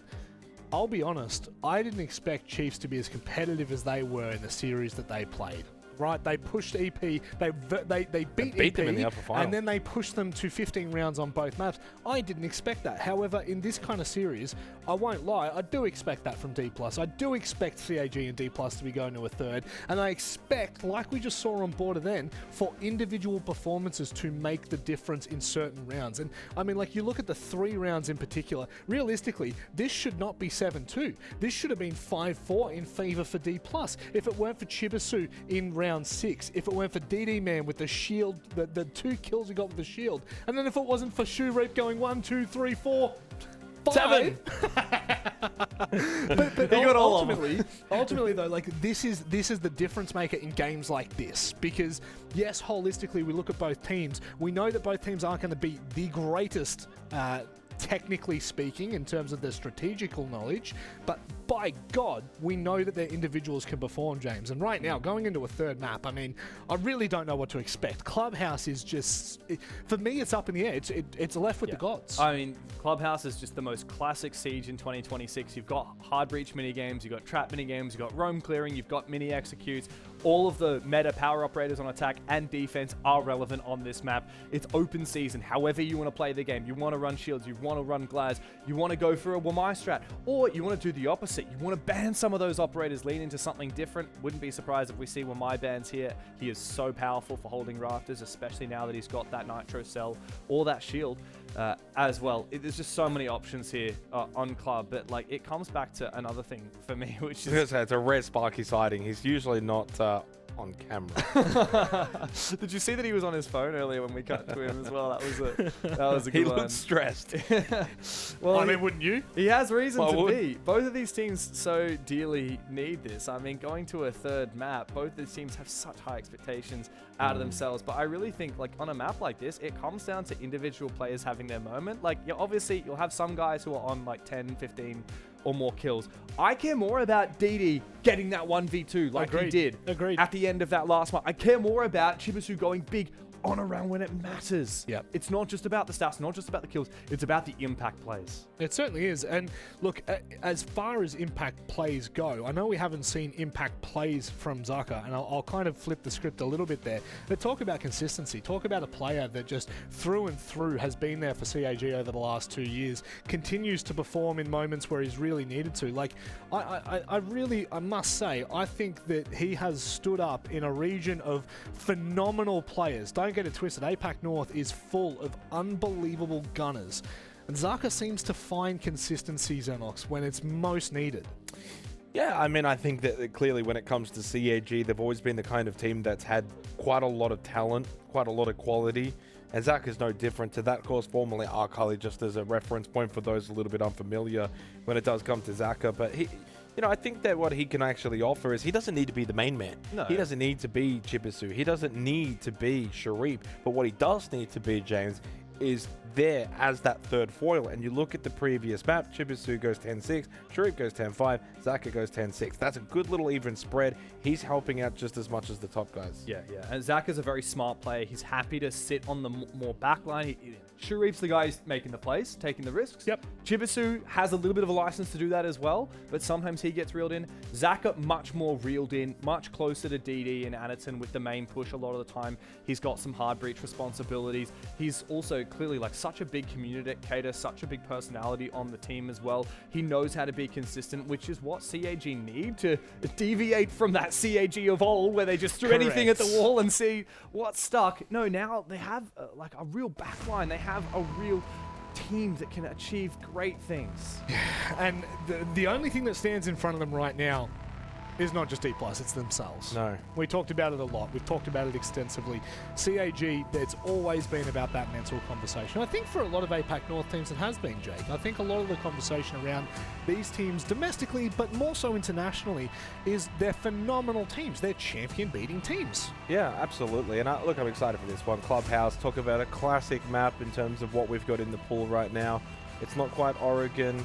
Not quite coming down to, you know, kids' dorms, but it's still, you know, Clubhouse is a really good old-timer map and a good way to close out a grand final. Some would say there's something on our hands, Rob. What is it? What? Are you holding it? Hang on. Can we bring it back quickly to Rob? Production say no. Okay, never mind. But Jacob, the point still stands. Oh, the point stands. We have a series in our hands. We have a series on our hands, ladies and gentlemen. Throw you it better over. strap in. Throw the series. Why don't you do it? Oh, you've got it in your hands. I do. James, catch. Hit. Got it. It's time to take this one and run away with it. Pengu, you guys. It goes down to a third map. CAG by VARREL and Dplus bringing out all the stops. And the stakes couldn't be higher. For CAG, they know that the Osaka Major is not long away. Before then, EWC in Paris. After failing to make it to Paris for the 6th Invitational, CAG will be desperate to not miss out this time around. As for Dplus, well, they were put down, kicked down in kickoff and failed to make it to Salt Lake City. If they go 6 months without qualifying for an event, that's disastrous. Both of these teams so dearly need this qualification to the Esports World Cup. Two teams in desperate need, only one spot. That's a brutal position to be in, but at the same time, a game of high-level competition where you go into the third and final map. I mean, that is what any great player would like to achieve and go to. It should be a game that matters. It should be a game that takes a while to get there. And you can also get through all those nerves and all that adrenaline in the server, going through the various plays, the options, the strats, the counters, and if you reach that Zen-like state, you can start, seeing all the plays happening in front of you. You remember the talk with your coach before the game started. Oh, they like to go for this kind of push. You share that with your teammates. You go for a counter play. It's beautiful when it all comes together. CAG maybe trying to take down Dplus in a way that Kinotrope tried to as well. Maestro on the board here. It's always Kinotrope that tends to play this operator. Now it's Annie. It's CAG. Love It's that. going to be a bit of a bunker down here in the basement of Clubhouse. Start things off. With the hatches being soft. Wait, as a matter of fact, have they only spent 5 reinforcements? Is the top left tally correct? There's no way they haven't reinforced anything, right? They mustn't have reinforced. Is everything soft? They mustn't have reinforced There's- a lot of offside. Wow. Very strange, very risky. Well, they're doing it now. CAG. Two more just went down. I think this is late reinforcements. Oh my Yeah, they're doing God, bottom dude. main right now. And blue hatch was soft. Dirt was soft. The entirety of the B wall is completely open. Okay. A little bit of a weird so one. they reinforced basically nothing. Well, thankfully for Dplus, they have plenty of soft breach, particularly in the shotgun from Muzi, so they can open up a lot of that. But right now, we're in the early phase of the round for Dplus. It's roam clear, take map control, start to push into dirt, apparently, but Midi's taking a hell of a lot of damage. DD detonates the fire to keep the Blackbeard at bay. Nitro Cell prepared. He wants to keep taking the fight against the F2. It's a dangerous game, but he has the HP advantage. Pre-ripped C4, just waiting for Nears to run towards him. Not sure if he has a second canister or not, but that C4 is his only saving grace after his fire vanishes, because this Blackbeard of Nears can just push on in, take the space, C4 on out, does a little bit of damage, but doesn't stop the push entirely. He's going to have to fall back from this Blackbeard. Wow, tries to take the fight with Midi. And loses it as well. Levy from above will find Zaka. This is now a very dire position for CAG as Dplus pounds on the gap. They go deep inside. Nears finding so much ground. It's up to Anderton now in a 1v4. Makes it a 1v3. Might even be able to take down the Blackbeard. Surely not. No way. Into the 1v2. Plant down from Falls. Uzi's already low on HP. Should be information here. Long reload. Oraniton. It is a very long reload. But now he's got 80 bullets in this hose to mow down Dplus. And Falls is trapped alone on the bomb site. Muzi reveals his position up above, and it's a 1v1. He knows. Not like this. 1 HP now for Aniton. Muzi has to clutch up. He will be forced to drop down. Aniton! He is the king from Japan, and he's made an ace happen in the opening rounds. 1 versus 5. He flexes his muscles on Dplus. Holy hell. From stuck in the corner of Church Triple to being on the Maestro Evilize, watching his teammate die one by one as Dplus, they rush the bomb site, and he comes off it with a single magazine, finds 3 kills. 1 reload, finds the final 2. This spacing, forcing the 1v1 gunfights. Just look at how he played that by the tall box. He's shooting towards AKs. Making his position known. He flicks behind him, looking towards the kitchen hatch. He knows the play that's about to happen. It clicked for him in that very moment. And Anakin, he doesn't waste any time. He gets the kill towards AKs, immediately hops onto the defuse, knowing that Musi's only choice here is to drop down the hatch, and I can capture him mid-animation. He has literally 1 point of health left in this very moment, yet he still goes in the swing. Pros do fake. Oh man, I need a translation of what the hell he is saying in that moment. Was that a 1v5? This almost never happens. It was effectively a 1v5, yes. I can't believe He got all it. 5 kills, and the first kill happened when all his teammates were dead, and he was stuck in the basement. Like, yeah, that's a 1v5 clutch for the Aegis. Up against a Blackbeard, no less. And even at the end, a 1 versus 2, Muzi made the call to go all the way upstairs, leave his teammate alone on the bomb site. I can't believe it. I mean, with a play like that in the opening round for CAG, how goddamn do you bring this back for Dplus? I mean, to be honest, the only saving grace about this is that it's the very opening round. Imagine it's like, approaching overtime or in OT, or it's CAG stealing a round that puts into a huge advantage. This is the beginning of Clubhouse. But on the flip side, imagine what kind of map this could become if we're starting off on such a high note. Now, the only thing for Anaton is that adrenaline, That's going to be soaring through his veins for a bit longer, and he just has to like relax down or kind of reset the mentality because he's no longer in that fight or flight mode. He has to just kind of watch Camps' Maestro once again here, communicate with his teammates and try to figure out how they can stabilize this round and not suffer that same consequence. It starts off poorly. Chibisu is dead early again. Saga tanking the Dokapikol, taking 40 damage to his health bar, trying to stay fighting, but it's so hard against these DMRs. They quickly disrupt those Asami barriers. Breach about to be appearing on the con wall as well, forcing CAG by VARREL back further, deeper into the bomb side. But look, they're ready to play active. Shuri prepared with a C4 in gym, waiting for a player to peek his window. Pre-rip, so there won't be a sound cue. As the breach from Dplus on Jacuzzi. Well poised now, and a number advantage for Dplus. Tons of info from Nears as well with the Solid Snake. Starting to ping out some of these player positions as the Jago payload exposes and does a lot of damage to Zaka. He wants to go for a swing. Wow, actually does find falls as well. Just swipes on past him. DD's fallen, but Anaton's on the main stairs, pushes down deep, goes through the nade, finds the kill onto Midi. Now he's trapped off-site for a brief moment. Nears and Muzi decide it's the moment to go deep. Good kill with the F2, nice. But Anaton is there with the bullet hose. 7 kills. Looking for number 8, but he doesn't need to make a move.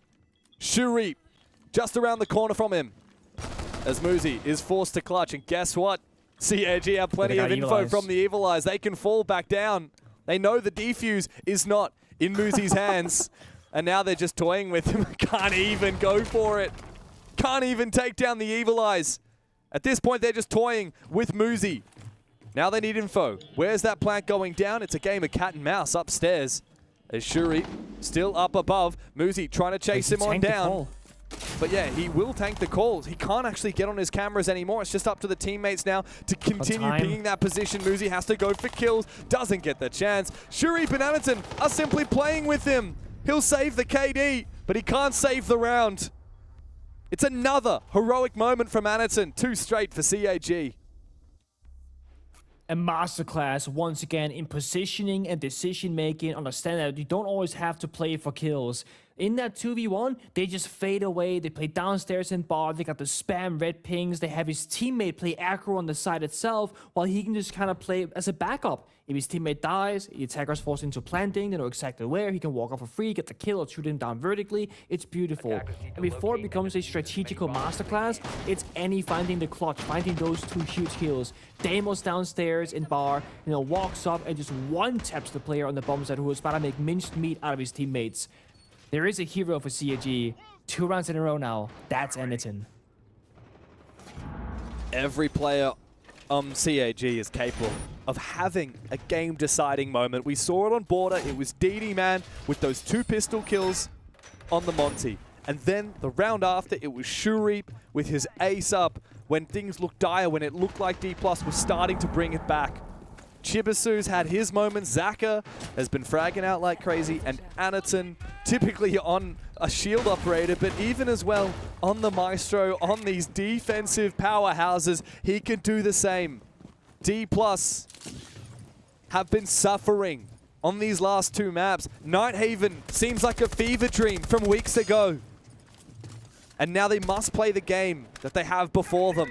0-2 down to CAG on Clubhouse Attack.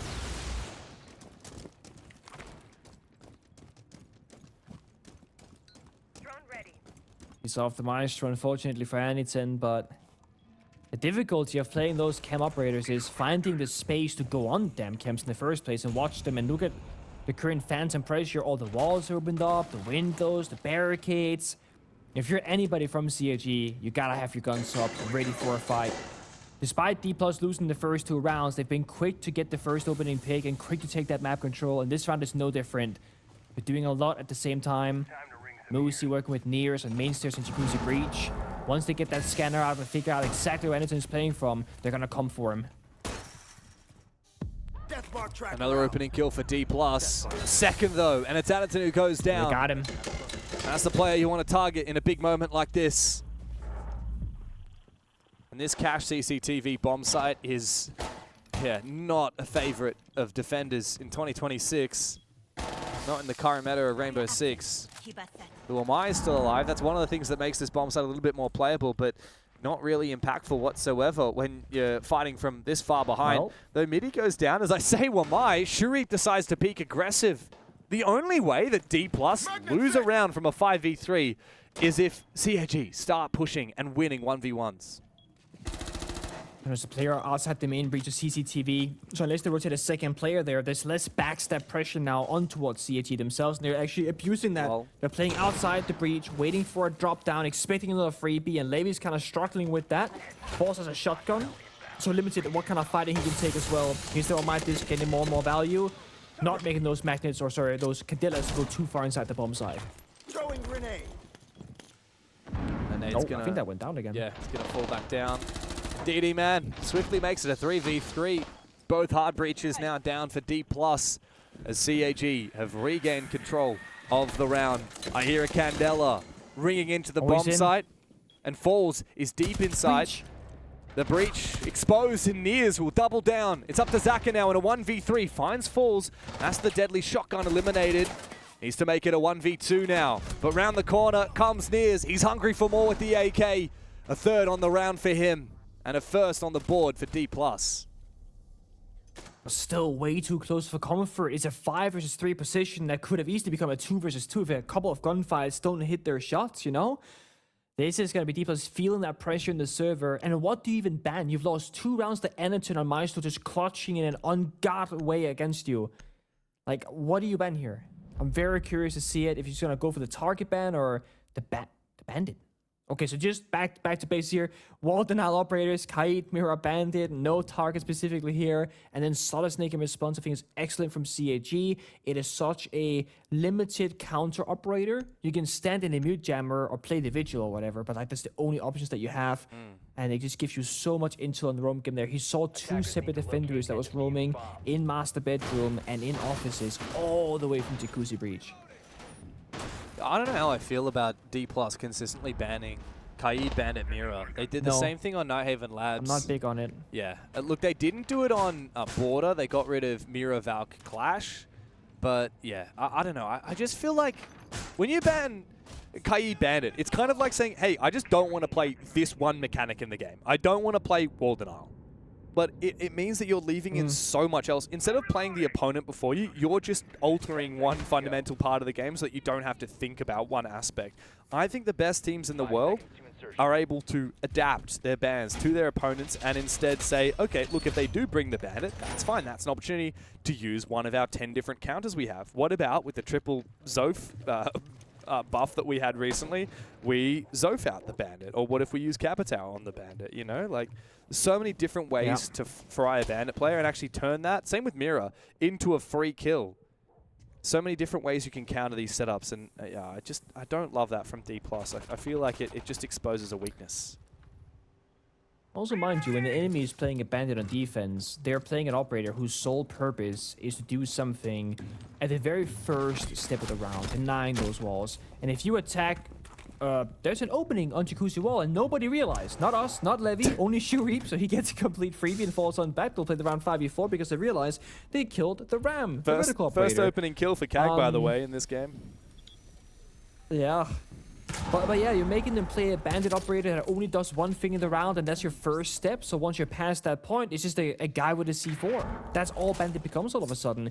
By banning the bandit, you are giving them stronger gadgets that have bigger impact. They can play in different power positions. That's like the most simple and not fully accurate way of describing it. But there is an advantage to leaving the bandit open. As you said, if they go for bandit tricking, you can get a free kill. Sophia below, Capitao, Maverick, whatever. And it can give you an early advantage. What I'm really scared about here, if I'm Dplus, is the Azami setup. We've consistently seen the Azami AKs, where Chibis is playing right now, is so hard to clear, even when you do get dirt control, as Nears has just achieved. He's supported as well by Midi. Chibisu is forced back, but being that Azami, he's also the perfect operator to fight this. Wow, good amount of damage there onto Nears. Meanwhile, Shurip has actually snuck back upstairs. He's going to answer his phone as well, so he won't even take the damage. DD Man finally finishes off Nears with a Nitro Cell. Dplus are falling to pieces. Tattered by the wayside. CAG look to dominate. As Muzi desperately tries to retake upstairs, he'll finish off Shurip, get that diffuser back, but that ship has sailed. We flank the flanker, but the round doesn't make it easier. You gotta drop down the kitchen edge, walk into third tunnel, you got Valchems on you. You got a lot of crossfires established, they're just swinging around, maybe on so low HP. Muzi finds one though, open things up. Oh, Muzi finds another one. A second. Hang on a second, this guy's won a world championship. If Anderson can 1v5, let's see if Muzi can respond with an ace of his own. It's just Anderson and Zaka left. Zaka exposed. Left the case. Survives, but just barely. Peeks out again. Quad for Muzi. Anderson, last time you made this bomb site your home. Now Muzi must do the same. He doesn't have the defuse. He's no. Oh, he has no time. He can't get it. The round is done. Anderson catches him in 4K on the cam. Muzi can run all he likes. He ain't getting that defuse back. Nice, valiant attempt from Muzi, but the round belongs to CAG. Oh, such a small mistake. So the Hibana who died in the kitchen earlier that got flanked by Shuri or whatever must have had the diffuser, right? And Muzi went for the retake of kitchen. He forgot about the case. So if he had it, that would have been a post-plan for sure, right? The Goyo fire got popped. That buys you 20 seconds of time. You can easily win the round off of that. And at the very least, you know, CAG, they were running away. They were sprinting out of the bomb site. And they caught him on cam as well at bot main. Like, that was the nail in the coffin. That camera can be destroyed from safely above in the hallway, by the way. Yeah. Small things, ultimately with a huge consequence. Also, when is the last time anybody has ever flanked into kitchen from the main stairs? That like never happens. And there's always a guy sitting there having no job, right? Complete unemployed, or a guy on a drone who's dead early in the round. Neither of those two things happen that time. That's such a rarity. Or there's a guy rappelling outside on that cheeky little one-way Yeah, angle. that's the unemployed guy. That's the guy I'm talking about. He's got no job, look bro. at me, guys. I'm rappelling on chain. Oh. Yeah, get a job. Oh, man. Look, yeah, this game has really run away from Dplus. They got to get the what's the saying? You got to get the. There's no way to get the chicken back in the cage. I feel like there's a phrase there, and I forget what the idiom is. The cat's out of the bag. There we go. I can't believe. I guess you can go with that one. You can't get the cat back into the bag at this point, man. This half has been completely decimated. Dplus, good luck getting this one back. I mean, ideally they'd be gunning for 3 rounds here. I don't know if that's possible. That's a second opportunity that Dplus have had to win a basement attack. Keep in mind, they had a 5v1 the first time they attacked that bomb site. Then they had a 1v1. Yep. Both fall away from them. The only bomb site they've won so far is Cash CCTV, when they had an early 5v3. Now CAG go back to the master bedroom bomb site. And I think that Dplus are starting to feel the frustration set in. Not sure about the Ying in this series. It's been played a couple of times now from Dplus, and usually, from our point of view, pretty unsuccessful. I mean, I guess right now they are getting map control, which cannot be on a state that is valuable. But a Deimos tracker downstairs vertically would achieve the same thing. You know, playing an operator like Capital could also get the same thing. Regardless, they spend 2 Candelas, they get CCTV, that is pretty good. Now in that 5v5, they're by the bomb site, somewhat ready for an execute. It comes down to how well can they actually do it, right? Get the timings and find the gaps. A lot of teams recently have started attacking from the outside windows, jumping in, and often just losing the round. I would like to see Dplus here try and attack either the office portion of the map, because that's the backbone of the entire site, or get a flank up the main stairs where Anderson started that clock previously. Because you need to have multiple points of pressure, and you gotta have a way to actually fight back against CAG. Good control, though, from Nears, but he needs to win this fight. He does. Yeah, well played. Even though he is limping. The backup is Anderson, and he's lying on the floor, snaking in secret stash. He finds a kill. There is no backup for Nears, that's for sure. But the fire, as Muzi and Falls together, managed to get that kill onto Anderson. However, Dplus have fallen apart right when they had their gap. And now Mitty, oh, he's burning in the fire. Oh, yikes. That Thorn Trap completely puts a stop to his push, and Falls has been playing outside, watching that window for so long. Takes a lot of damage, or rather deals a lot of damage onto Shuri. And now it's time for Midi to try and hunt him down. Deep into the bomb site he goes. CAG say, look, you guys can have the bomb site. We've got the defuse. 10 seconds to play. Come and get it, lads. Midi and Falls have realized that the jig is up. CAG have the defuse, and they don't plan on giving it back anytime soon. Zaka swings again. A big round for him. Big moment for CAG. They're up 4-1. This is the third time that they have won because either denying them the diffuser because it's cold on the ground, or they have enough plant denial vertically that the bomb site doesn't matter. It's ridiculous. I mean, the basement round that we just witnessed, right? The 1v1 clutch, the diffuser was in kitchen. Moosey couldn't go for a plant. The previous Energen clutch on gym bomb site, they had evil eyes all across the bomb site and they're playing in bar and the enemy can't plant. And now we're seeing the diffuser drop inside of construction and nobody can go for a plant despite having bomb site control. On the second note, there are two major blunders in the back of my mind. First of all, why is Nier solo in office when that gives you everything you could possibly want, right?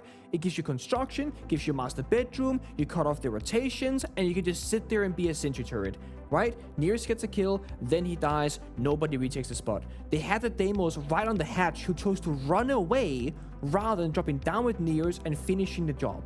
Secondly, Falls was outside the building the entire round watching the main stairs window. You know what's also watching main stairs window? The jacuzzi breach, where Deimos ran to from off his hatch just seconds prior. So they had two people doubling down on the same angle for the majority of the execute, meaning CAG actually had numbers advantage despite not having more players alive, because Dplus simply had people in useless positions. It is such an rare mistake for them to make, especially Falls as a very smart player. He will often be in a high value position. He's outside main stairs window with 30 seconds left in a 1v3. You gotta be in a higher value spot. You gotta help News take office. You gotta have a cleaner attempt of a plant.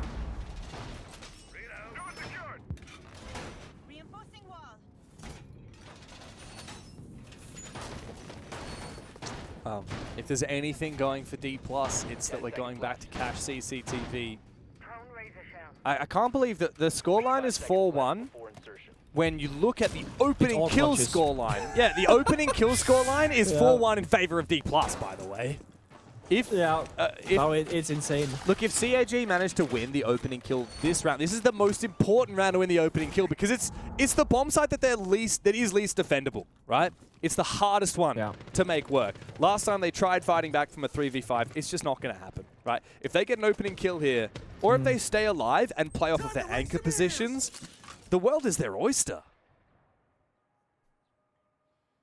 It's also, correct me if I'm wrong, but Dplus have not called their tactical timeout, have they? Good question. I remember them doing it on border. I don't remember them doing it here. That's a scary one. Okay. Why has Hell decided not to rain it on down?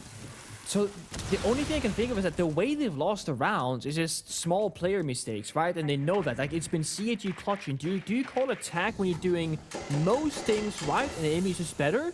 Or do you call them when you're actually genuinely making a huge mistake that you got to address? Well, what's Hell gonna say? Guys, that's not good enough. Play better. Like, that's not gonna add anything but frustration. It depends. So I feel like you're just holding on.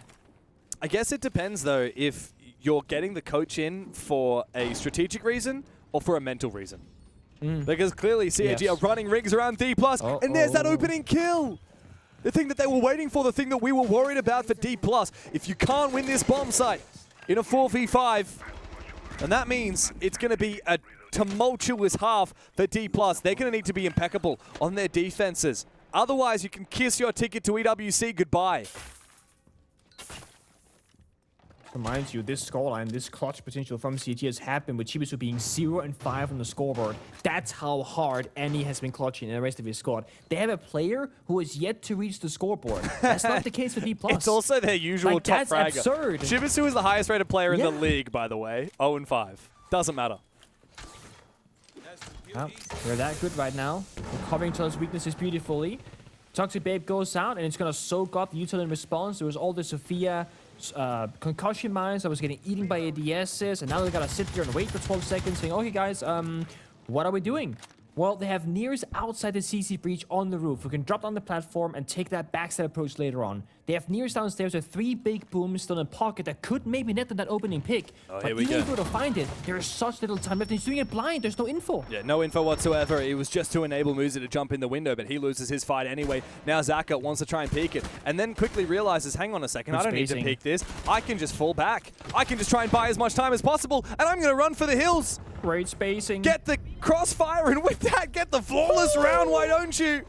It feels like this might be a flawless grand final for CAG. They are putting Dplus to sleep. Well, as one of my favorite cartoons in the world once said, Ruh-roh Raggy.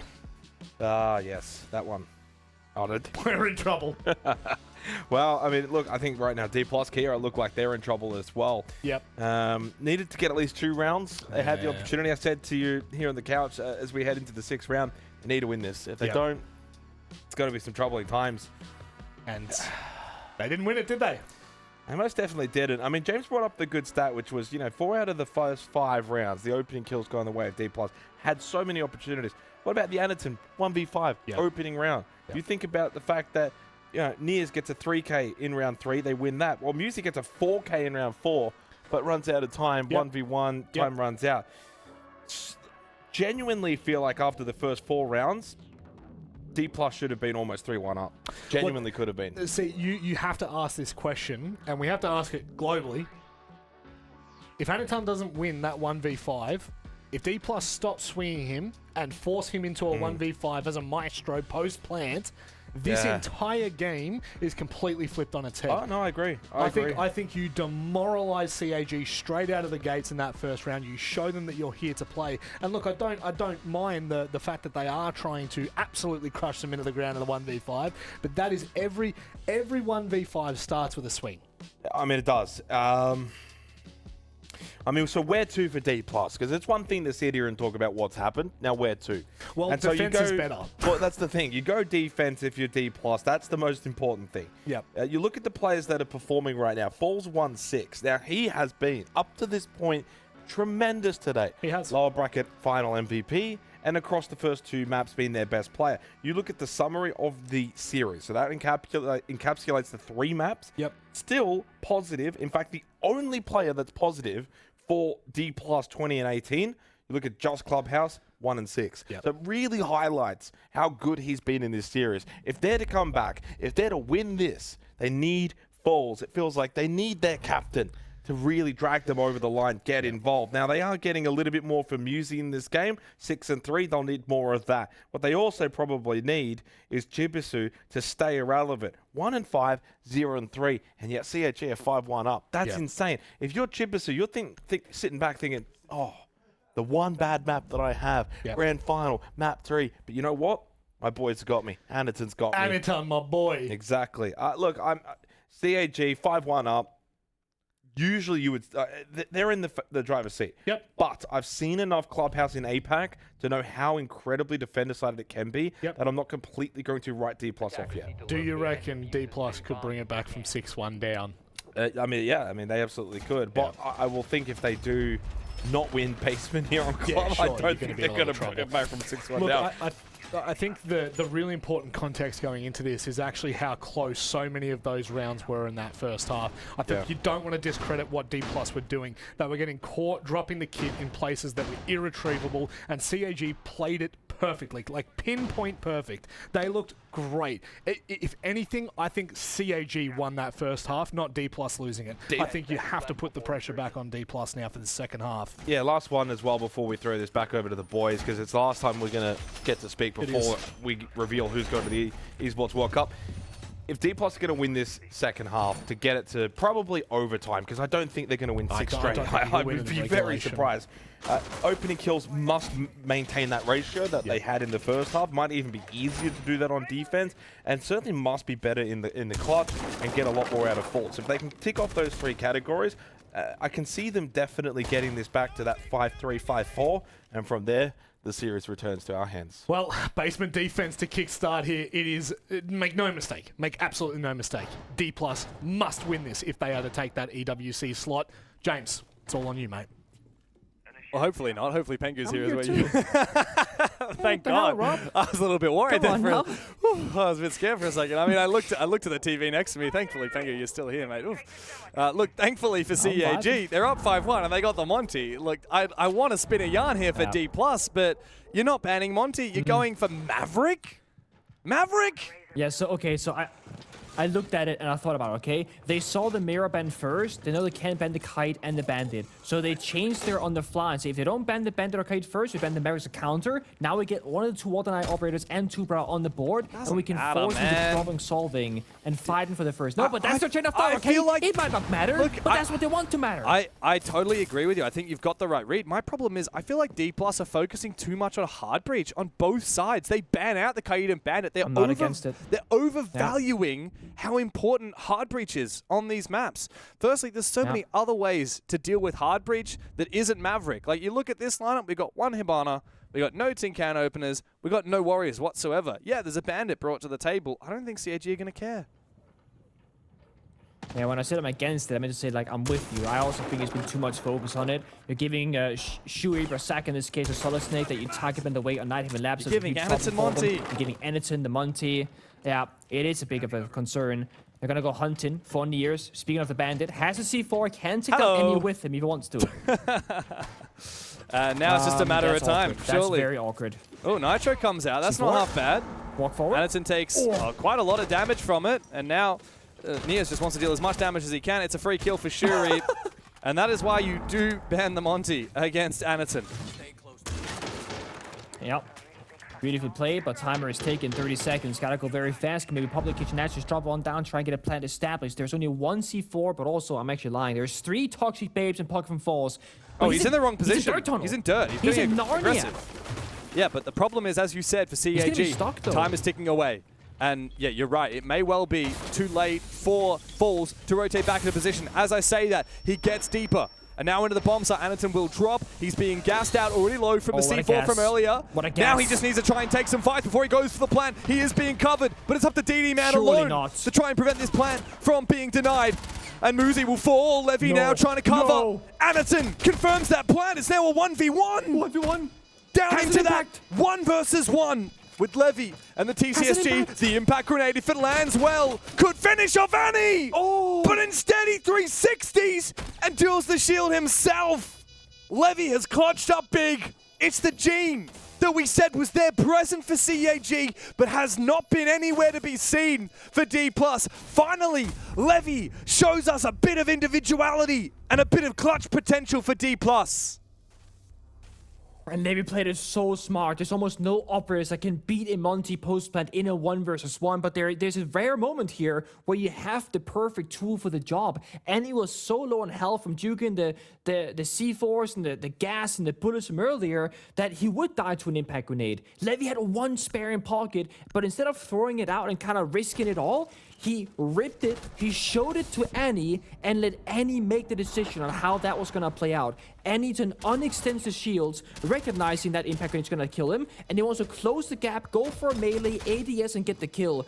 But because Levy faked it, look at this, fakes it here, kills his teammate, turns around, he's ready for the fight. He baited Annie into because he showed him, if you extend, I will clear you with this impact. So smart there from Levy. Love to see it. Love to see it. Finally, a little bit of fire for Dplus. It's been completely lacking for them. But aside from that clutch, a little bit scared. CAG, they cleared the roam. They won the opening fight. They were not taken advantage of by Nias on that bandit. The only real weakness for CAG that round was leaving it till only, 20 or 30 seconds left in the round when they went for that execute, which is what enabled Dplus to whittle down the numbers and put Levy into that clutch position. But it does show that, look, CAG, they're not all go here. You know, they're not full pedal to the metal. They are a little bit slow and a little bit cautious, which you can't afford to be when you want to keep up that momentum. Keep Dplus guessing. I want to see faster attacks here from CAG. Can't afford to have a 5v5 so late into the round.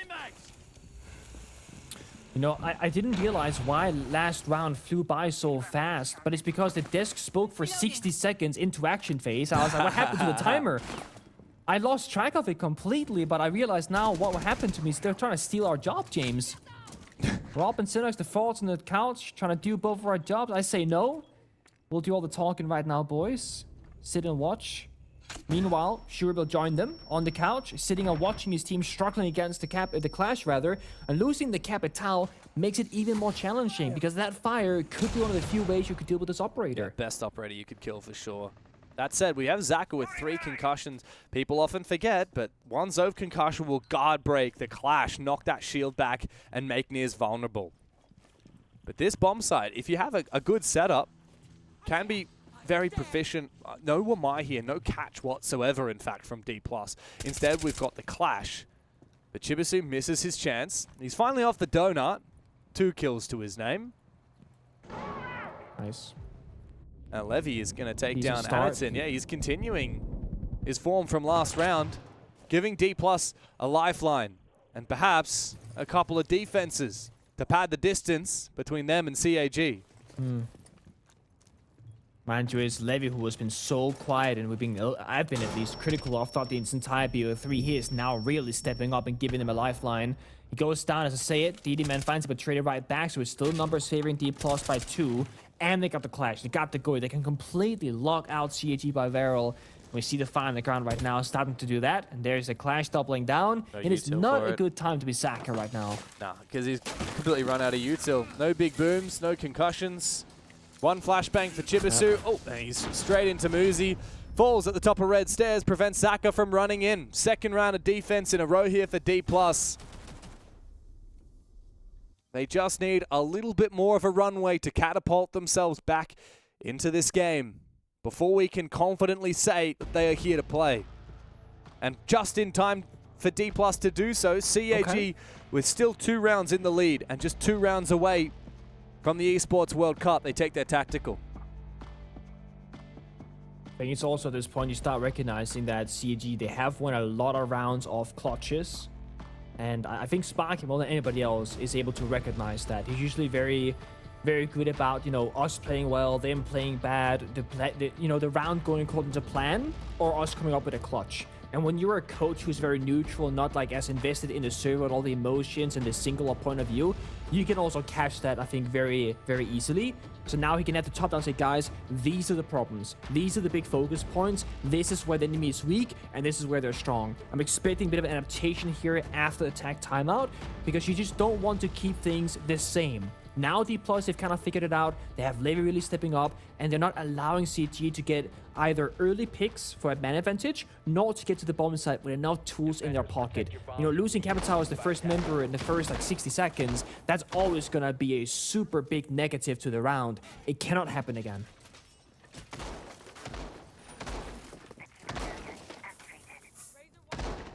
CAG need to be so careful not to keep leaking these early picks. Look, maybe it was possible on defense when they could come back and play disruptive in the mid-round, fight back, trade out those kills, and then clutch up. But on attack, we need form. We need a structure to these attacks, especially on this coming bomb side, Pengu. It's going to be about clearing from cache side across and looking for an execute on Jacuzzi or onto Gym or Bedroom, depending on the way that CAG decide to play it. This is the final round before we get the extra bans to come through. It may be the last time Anderson gets to play with that Monty. Time to make the most of it and claim match point right here and now.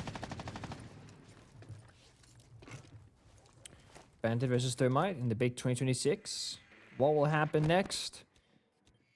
I was going to say False isn't even on the wall, but now he will be. He has only 1 battery in pocket, so if you just breach 2 sides of the wall at the same time, one is guaranteed to be opened up. They're waiting. They have Shurip downstairs going for a floor bang, I think, or maybe not, actually. I think he also tricked the wrong side. Yeah, he did. So, Bandit in the big 26 teams. Not a ton of value there. So much for the Maverick ban. Dude, that Maverick ban, man. Oh my god, so big. It's staring at us straight in the face. And we don't like it. No, I do not like it. Levy, though, continues the unbelievable streak here from Dplus. This guy's insane. They've only lost 3 opening kills in this entire game. Won 5 of them. Yep. Well, 6, I should say now, with this round as well. And next time it's going to be 7. What? Thanks, man. What? Now it's 6, it'll be 7. That's so 6-7. true. That's right. That's very true, man. I saw the stat come up for the defensive win rate and attack. I was like, wait, is that going to support my statement? But no, it's about the win rates, and it's not going to hit any funny numbers, unfortunately. Never mind. That's patience from CAG in the 4v5, but look at this from Levy. Rewarded. Yep, heard. As he made his way up the stairs, Shuri keenly listening. Good map control taken here, Very well thanks done, to that Monty. I mean, Dplus have really fallen back, given up all this ground to CAG. I think Levy got the kill from Blue Windows. Knew he was somewhere in the basement. Also copied the main staircase, blue stairs, or garage flank. So Shuri just stood there for a long time, securing that kill. Finds a second. Now it's Anderson inside the office, getting pushed back, but he's gonna be fine. Shuri with 3 big kills. Shuri coming up the main stairs. Has been the main event for CAG. Dplus He's sprinting! Ripped apart. Right when they thought they built a little bit of a safe haven. And now Levy, thankfully, from the grave, will help out with his Razor Blooms. But DD Man from outside the breach is ever so patient. Huge round from Shuri. With that, it's match point for CAG by VARREL.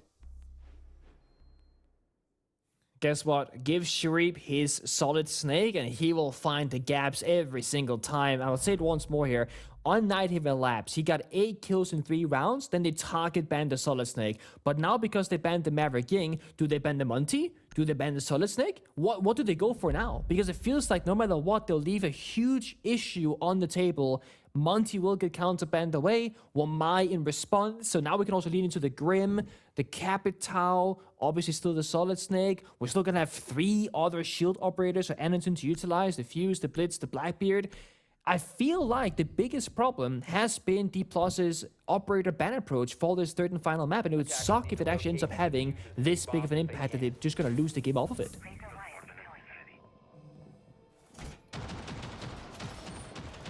If Dplus are to show that they warrant an invite to the international stage, they're going to have to get through CAG.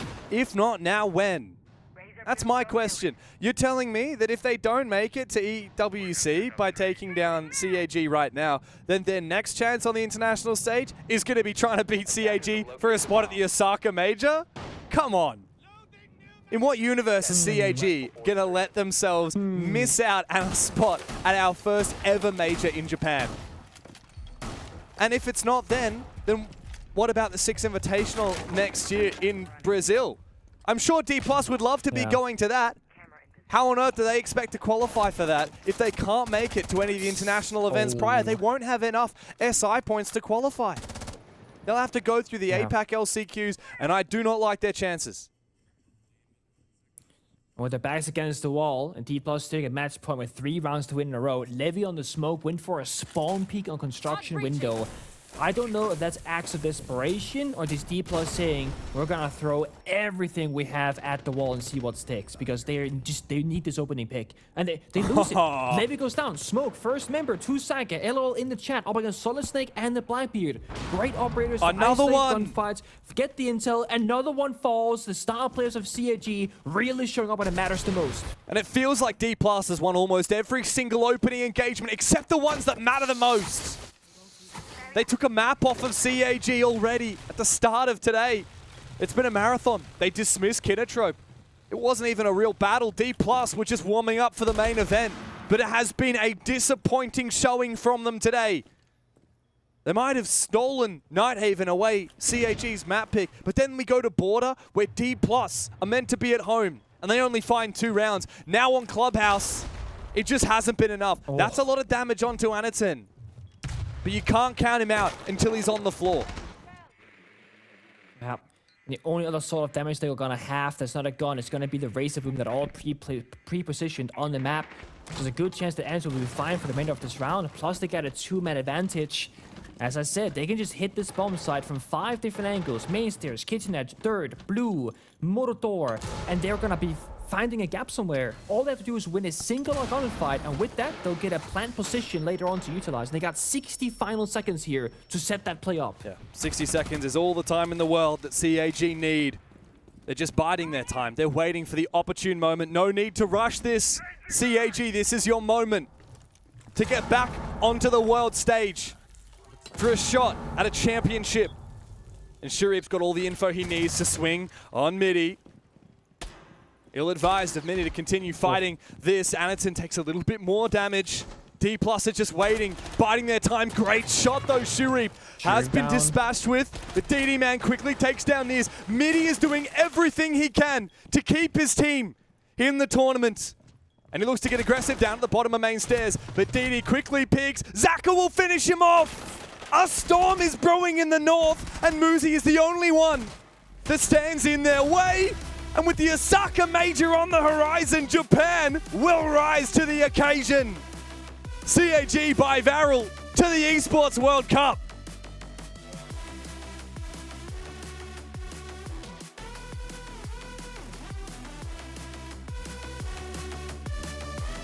Well, it feels like it was inevitable.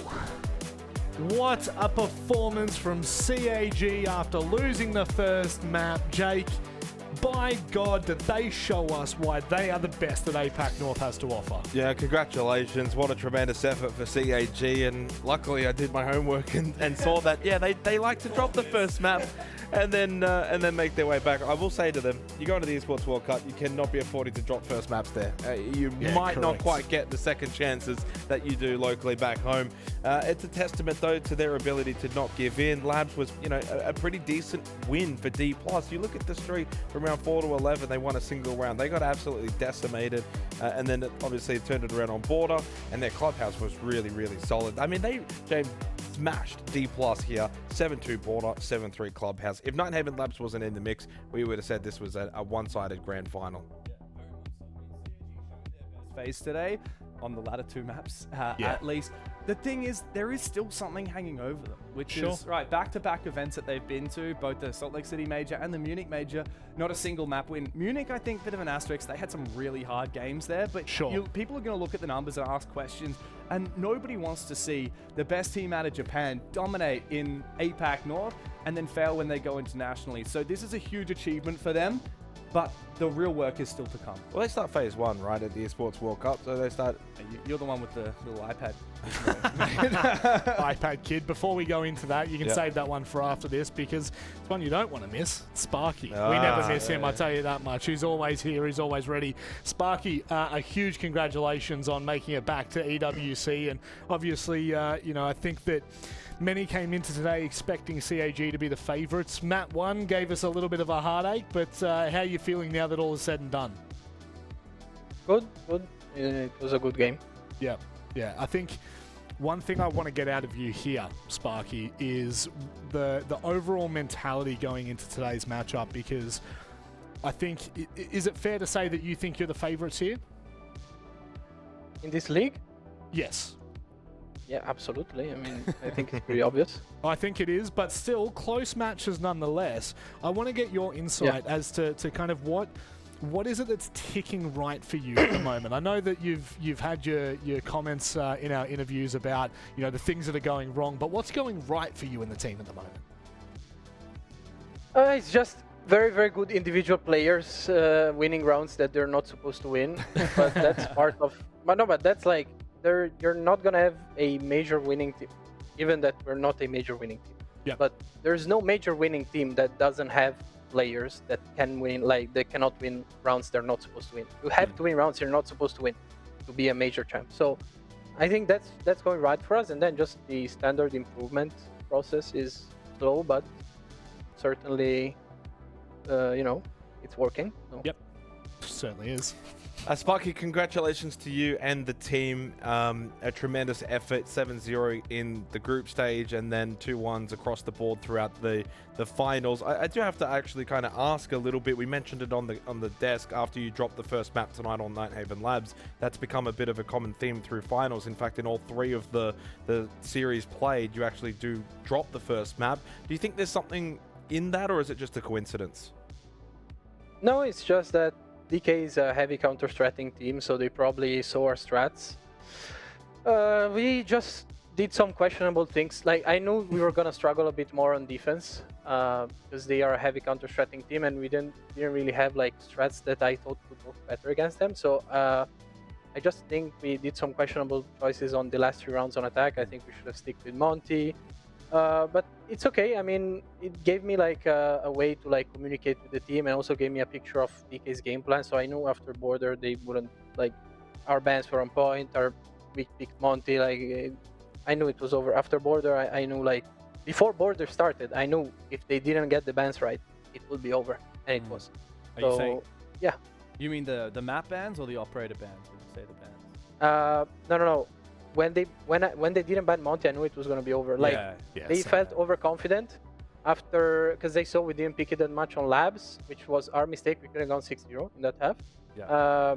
And so it was just over. We won a lot of rounds. We weren't supposed to win, but still, like I knew our border was better because we had new strats, and they don't deal well with new strats. Same for club. So I knew it was over. Yeah. I love that. Nothing much to say. The no strat buff. Yeah, me and Penga were talking about that. When the Maverick ban came out instead of the Monty, that was GG right there. Look, I want to ask you a little bit of a different question, Sparky. Firstly, of course, I want to give you guys credit. Congratulations. You guys are clearly the best team in APAC North. I hope you weren't offended with us asking that. But like Dplus have shown that they are really good. You guys are clearly the best team in APAC North. APAC as a whole remains to be seen. Maybe you'll get a chance to prove it at the Esports World Cup. But we've been speaking with some of the other best teams in APAC. Of course, Weibo, EP, and Chiefs have qualified alongside with you guys to EWC. And Speakeasy from Weibo and Gohan, they've all talked to us a little bit about the way that they've approached these games here in the APL as a method of preparing. For example, I think it was Weibo who said that they were preparing in the same way that you would prepare for a Swiss stage, where you only start prepping for your opponent 1 day prior to actually playing them. What kind of things have you done to prepare CAG to actually make a return to the international stage and start taking games off of international teams? Because we know that you guys are very capable of it, but it has been a long time since we've seen CAG win a map off of an international team. Yeah, so there's 2 main things which I think like still needs to be worked on, but you know, with the new org we'll get new resources, so I'm sure that EWC is not really like the stepping stone right now, because we are yet to get some upgrades in terms of like getting an assistant coach and stuff like that, which I think can help. But mainly just individual improvement of the players, which I expect to speed up, you know, once we get the assistant coach, so they can do some one-on-one, hopefully in Japanese, and getting the players to be smarter, just overall be smarter, not rely on my timeouts. They're improving a lot, but there still needs to be some work done. And secondly, just the mentality of like not getting overconfident, and we did a bit of that today, so I made sure that we didn't really suffer from that too much, but there still needs to be work from that. It's just these 2 things, and we can get like half ranking in EWC if we had these things fixed before it. No more than that, I don't expect, but yeah. Well, Sparky, last one from me. I just wanted to mention, by the way, it's locked in now. You guys will be playing Fnatic to begin at the Esports World Cup. What are your thoughts on that first matchup? No, I think Fnatic is a good team. I mean, just they made it, so apparently they're good. But I also think like their new IGL, I think their Mace is IGLing, if I'm not mistaken. I think is apparently working well for the team. The team is winning. So, and Citizen is obviously a very good player. Citizen was not the problem apparently. And so yeah, I think they're good. They can make it maybe halfway through, just like us. Obviously, Sparky, you know, a massive congratulations to you and the team, and nothing but well wishes for you heading to EWC. But before we let you go, is there anything you'd like to say?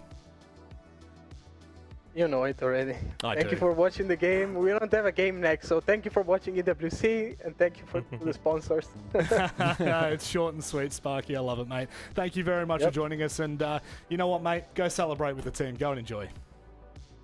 Will do. Thank you very much. Thank you for having me. Thank you, Sparky. Legend. Yeah, it really does give us some in-depth answers, which is really nice. But speaking about depth, how about Anaton?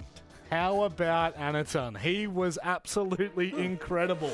He was here, he was there, he was everywhere. He was winning 1v5s, Dev. He was causing absolute havoc, creating space. He is absolutely an unbelievable player. On Anaton's behalf, I'm so sorry to everyone else who played today because there were some real standout performers. But after he got that 1v5, I was literally just put in the chat, I was like, that's one of the greatest players I've ever seen. Like, he has to be MVP today. Yeah. He's the I feel guy. bad for Sharif. Honestly, but that's the thing. He's shadowed by some of the best players, not just in APAC North, but wider, Jake. And yet he still manages time and time again to make incredible plays like this. 2 clutches. He got a counter defuse, went positive, 70% cost. Like, he put in a really good effort tonight. I mean, again, I do want to give the flowers to Sharif. Sharif dropped 33, went for just 20 deaths, 8 and 3 on the entry. They can share the trophy, man. I don't think they care about the individual accolades. I think they're just happy to have an opportunity. Chibisu clapped for him at the end of that one. That's a funny thing, by the way. Like, Chibisu went negative tonight. But Yeah. the number Highest one player rated player in in the the only one region. averaging above a 1 KPR goes negative. Yeah. But that goes to speak about what Sparky's talking about, And they right? still won. It's not just one individual player that can pop off. It's every single player. And if you look at every member tonight, bar Chibisu, who got them here, they had a clutch moment. Yeah. They had a huge rant. Yeah, and just to go further on what Please, Sparky please. was saying, right? Like, we had a 5-1 half on Clubhouse that probably should have been a 4-2 in favor of Dplus. Yeah. If you look at the rounds on paper that were won by Dplus, most of them. But CAG clutched up. Rounds like that from Annie. Rounds from Shuri. Annie, do you know him like that? Yeah, also we're tight like that. Annie. Yeah, we go to the gym it's together. Like, I watch. I think he could lift you up and snap you in half. I'll be honest. I'll be honest. I've seen him hit desks that have more stability than you. Ooh. Sorry, that was absolutely brutal. I didn't need to do that. Don't laugh. That's rude. But, Cameraman's obviously- just throwing me under the bus a little bit. Look, I think it is pretty clear at this point. You know, the question I posed to Sparky there, Jake, which is, do you think you're the best? If the answer's no, then there's alarm bells ringing. What I was hoping to get out of him is kind of give a bit of context as to why.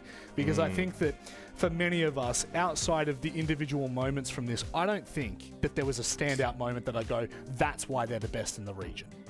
I think the reason why they're the best team is something that we wouldn't actually have accessible knowledge to. I think when you're at such a high level, they know themselves what makes them so good. And those that play against them probably know what makes them so good. We can look at numbers, we can look at stats, and we can know what maps they prefer, and all of the more external things. But I genuinely believe at that top level, it's like, well, what makes FaZe the best? Again, you can just go and throw numbers at everything and say, well, they win Socrates everything. over here. I know. It's true though. If you It's think true. about it. I think, No, I agree. There's the longevity. There's probably the camaraderie. Like, you know, the way that they just flow and how people understand each other. Sometimes it's as simple as you make a call or a comm, and you have that communication and understanding of what your teammate's talking about. Yeah. Which you did not have earlier today. I couldn't to be fair, I could barely hear. Look, I want to credit Sparky as well. Like, it's been a long time that CAG have had a few different coaches, some Japanese. Actually, funnily enough, not the first time they've had an Italian coach. They had hybrid for a while, yeah. right? So, yeah, funny little fun fact for you. But it's been a long time since we've seen them have a coach that feels right. And Sparky, he can be a bit of a controversial figure because he's so confident. And I love that from him. It's stone cold. But I think that he's really bringing something to CAG. And the comment that he made about how CAG really just have a few little things they need to work on with that new support, they can do that. It makes me very hopeful that this is the event. Paris is where CAG drew a line in the sand and say, forget about Munich, forget about Salt Lake, we're here to play. You know what? You guys are starting to leak into our next segment. And what would is that be? What would that be? Well, it was going to be Five Guys After Dark. But getting it's a not bit going to be dark. Five Guys After Dark It's better than anymore. Five Guys. It certainly It's is. Four It's Guys. a lot better than Five Guys. It's Four Guys. That's right. For the very first time ever, the APL is bringing you APL After Dark, which means we sit around here, armchair experts as we are, we sip a drink, don't know of what capacity, now I'm throwing myself under the bus, and we will Have a get chamomile down. tea, please. A chamomile tea. We'll get down, we'll get dirty, we will break down all of the individual parts that we think will make this. In fact, you could call it a podcast of sorts, but that is coming up right after this, so please do not go anywhere. We'll be back in 5 minutes. 5, 4, 3, 2. He's probably going to need another one. Where is everyone? Guys? Oh, Catarata. Big angle on the rotate. And Falls. He gets the headshot. He got them both. Falls will clutch up for Dplus Kia. Torbjorn for 3 big booms right here. 1, 2, 3, boom, boom, boom!